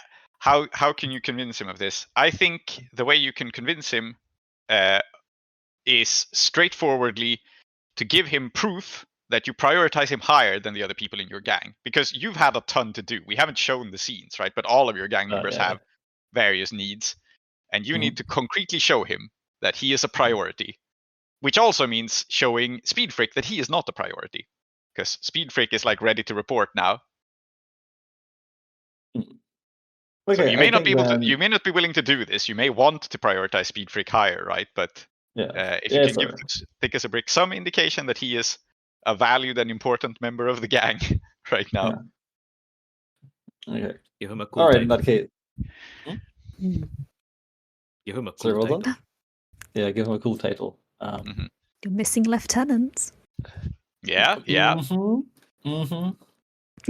can be assistant to the lieutenant. You know what's Yeah. better than a Lieutenant's lieutenant? A personal lieutenant. assistant. Uh-huh. Nice. Yeah. Well, I'm just gonna say lieutenant's right-tenant, but sure, yeah. Mhm. Yeah. So what do you do? I'm gonna say to Speed Freak. All right, Speed Freak, give me a minute, will you? Mhm. And then I say to Thick as a Brick that, all right, Brick, you have asked me for some time. It's fine. You deserve it. I'll give you the time. Yeah. Now, Yeah. look, he I get it. nods. You're upset. And Yeah, look, I get it. You're upset. It's your code, and of course, it's your code. No one here is disputing that it's your code. You've just lent it to someone. They were cold. You're doing a nice thing, right? yeah. I mean, I'm willing to do what it takes, right? And this treasure, I mean, boss, that's all yours. That's all yours. He says very, very, I am both generous and loyal. Please praise me. Yeah. No, the treasure. Well, we'll deal with the treasure when we get to that. But of course, the treasure, you're gonna have some of it, of course. And Brick, like you're the one who picked up that coat. And if anything, I would say that when we get to dividing up the treasure, you should get a bit more than everyone else, especially right. since you've given up your coat. All right. Yeah, I appreciate that. And is Perfidelity getting a share also? I wasn't following. Yeah, no point in lying about this. Yeah, we're all gonna get a share. Okay, good. So Yeah, I get a well, bigger share than Perfidelity. Great. we'll sort things out with Logistic and see what he comes up with. Yeah. Sure, yeah, All right. yeah. All right. Because we both trust Logistic to come up with a calculation for everyone to get a fair share. Isn't that right, Brick? Yeah, he says. And what is happening here, unless you want to make a move to stop it, is that Thick as a Brick will, of course, conclude that a bigger share than Perfidelity is right and fair, because Perfidelity isn't even in the gang, and Thick as a Brick is the one who found the treasure map. So it would be very unfair if Perfidelity got more stuff. See? It So would unless you want to okay. make a move, this is going to be Thick as a Brick's opinion, and he's going to be very mad. Perfidelity gets a bigger share, which Perfidelity presumably wants, because No, I think this is funny either way. I want my arch nemesis not to be Finnick Garibaldi. No, I want Prodigy Perfidelity versus Thick as a Brick. Yes. Mhm. Yeah. So if you're happy with Release- this and just want to push this problem to the future, you can. That's Yeah. There's nothing that a really smart person fears more than a really stupid person, Mhm. because your weapons don't work against a really stupid person. Yeah. I do have a Yeah. demolition hammer. I think that would work against Thick as a Brick. He's thick as a brick. Oh wait, no, Mhm. that's what a brick is. Yeah, okay, that's Yeah. what demolition powers are. Okay, makes sense. I see what you're doing. All right. So what do you do?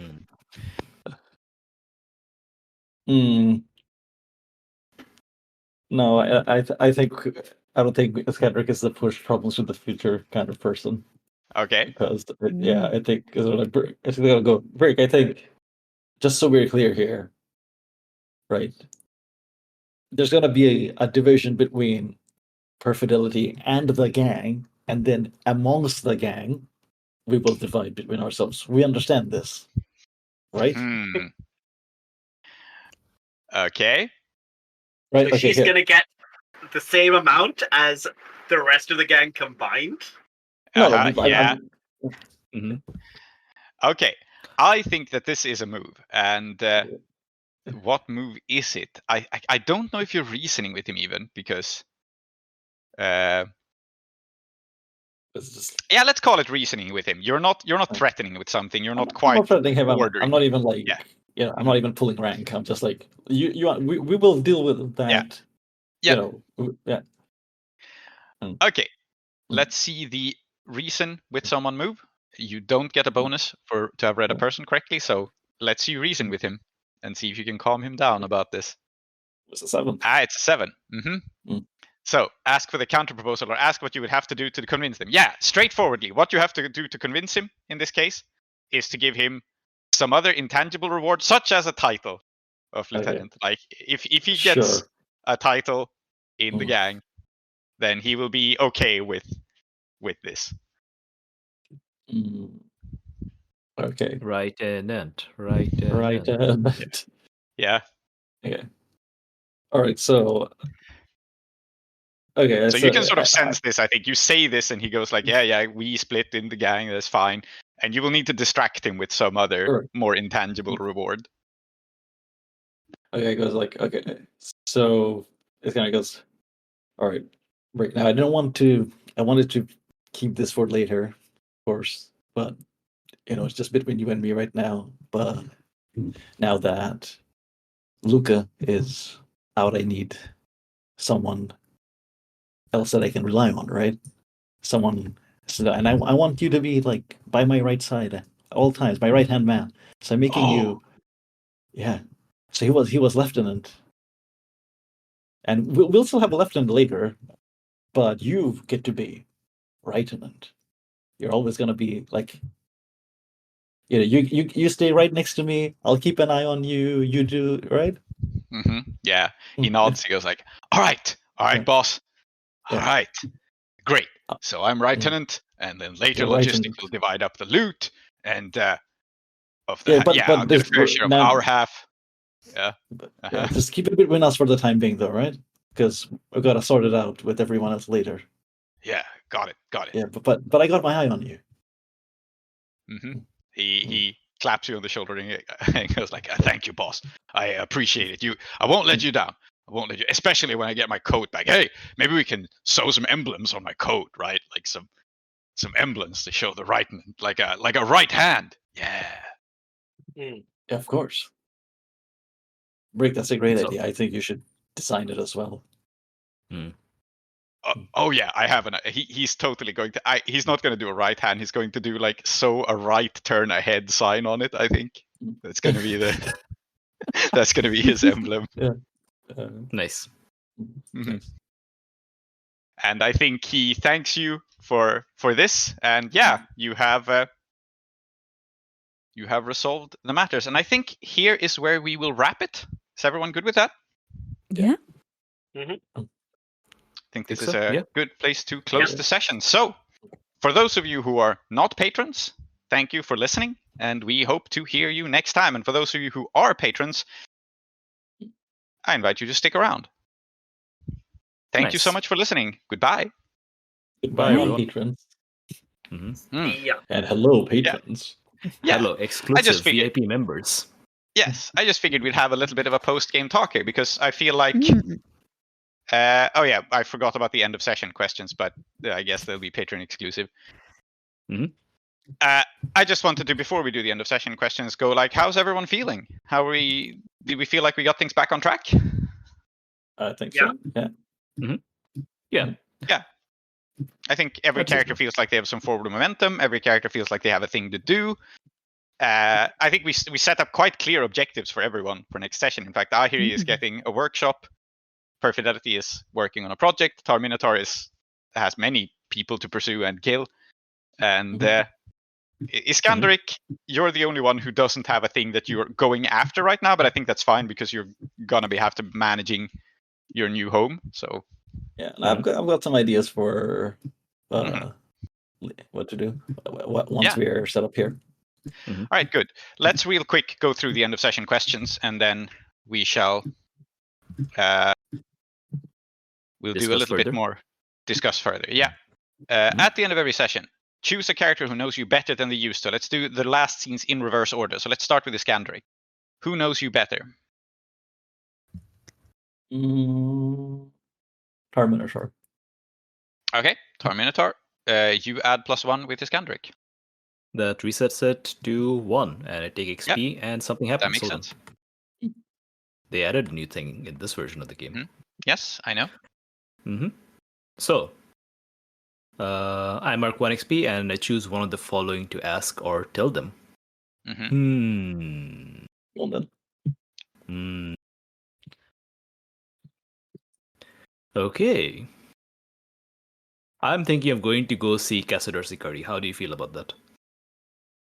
Sorry, you're going to... Sorry, not Cassador Sicari.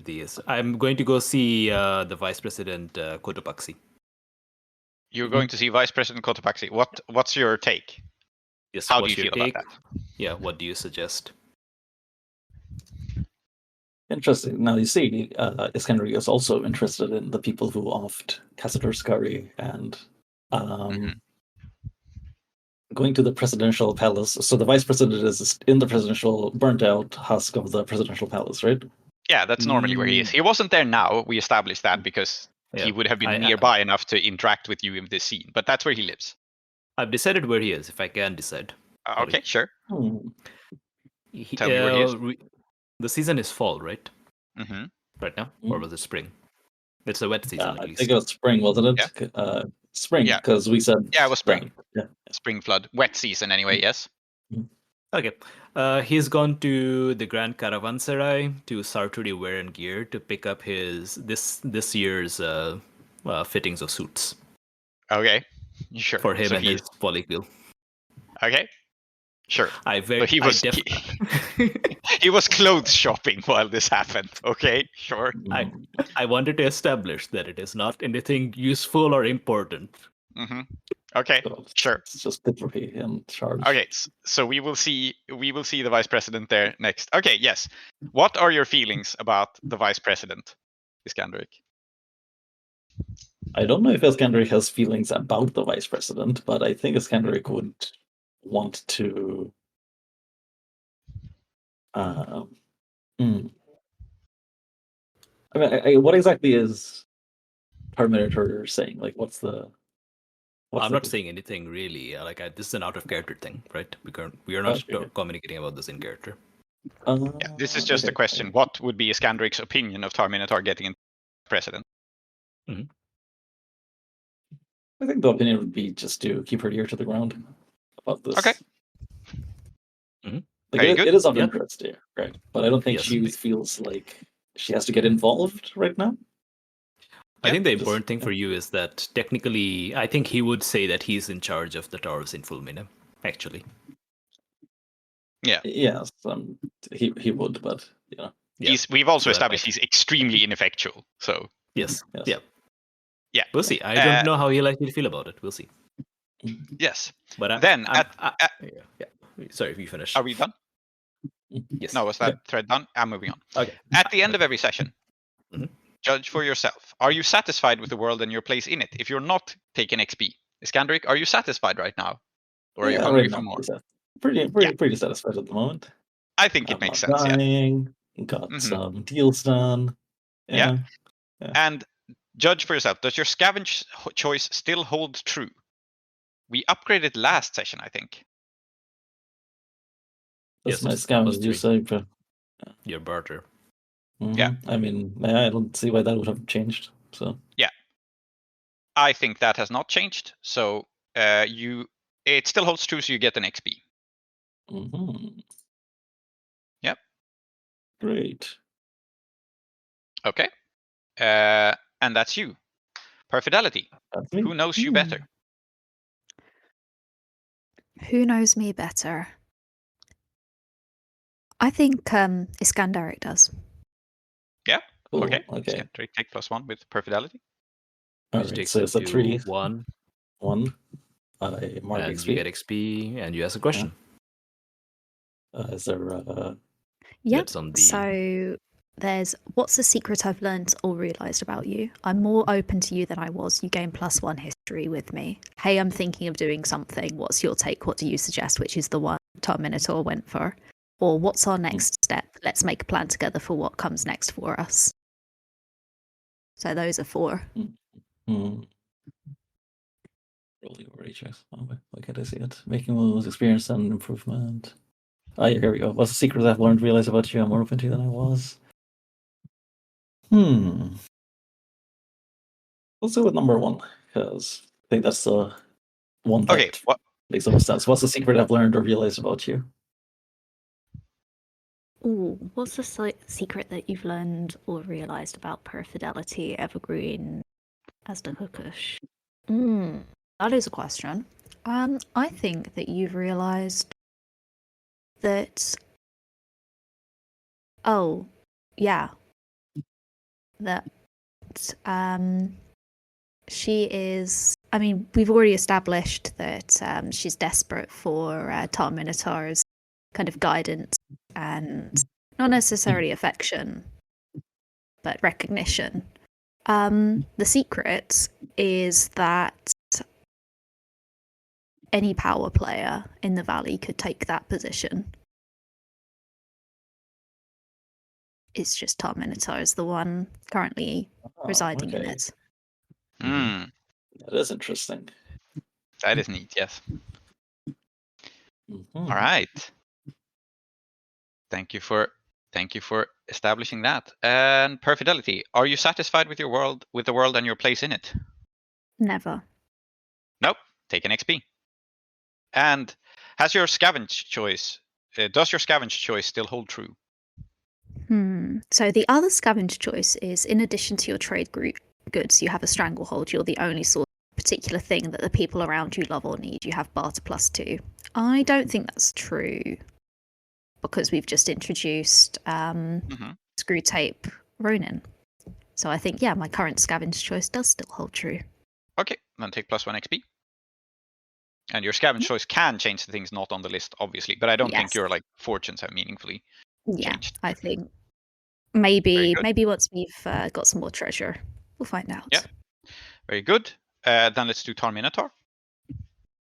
Yes. Let's see. Who knows me better? Let's make it interesting. I think Ahiri knows me better. Wow. Okay.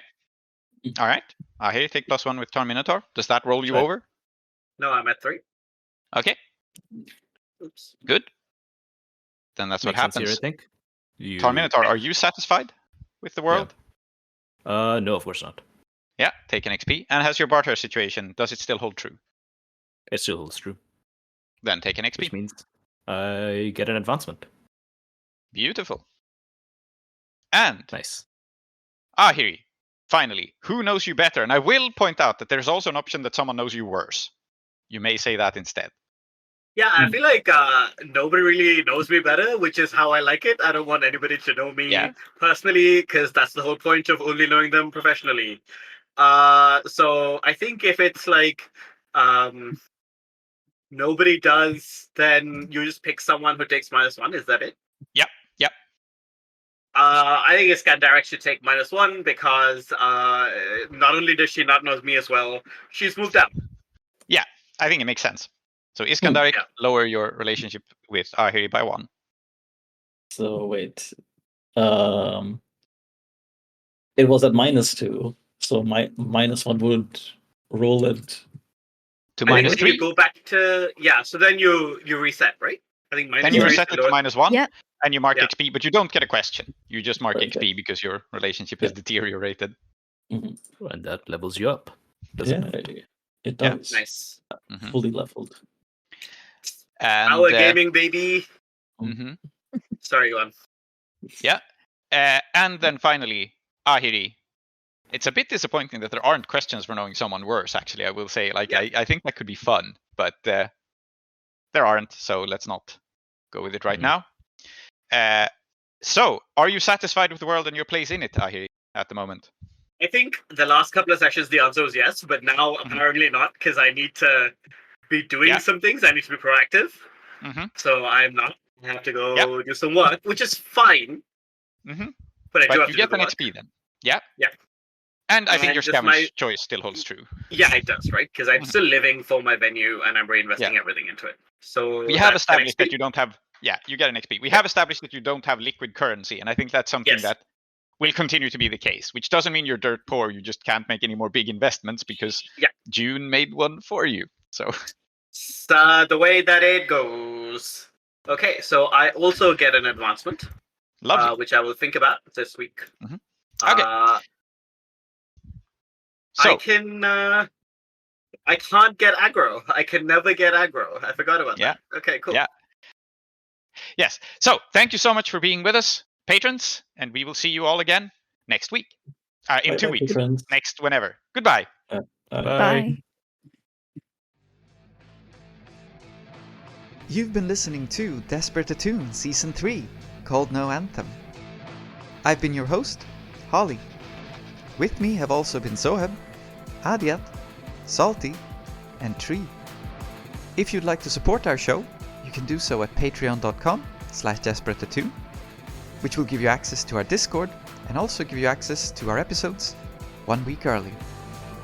If you'd prefer a one-time donation, you can do so at ko-fi.com/desperateattune, or you can buy our book Sun Mirror at desperateattune.itch.io. The intro music is Steady Now by Waterflame, and the outro music is Ready Now, also by Waterflame.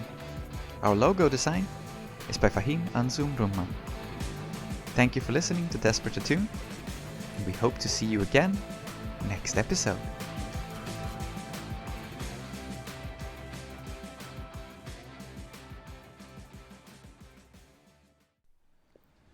This is an excerpt from Howl by Allen Ginsberg.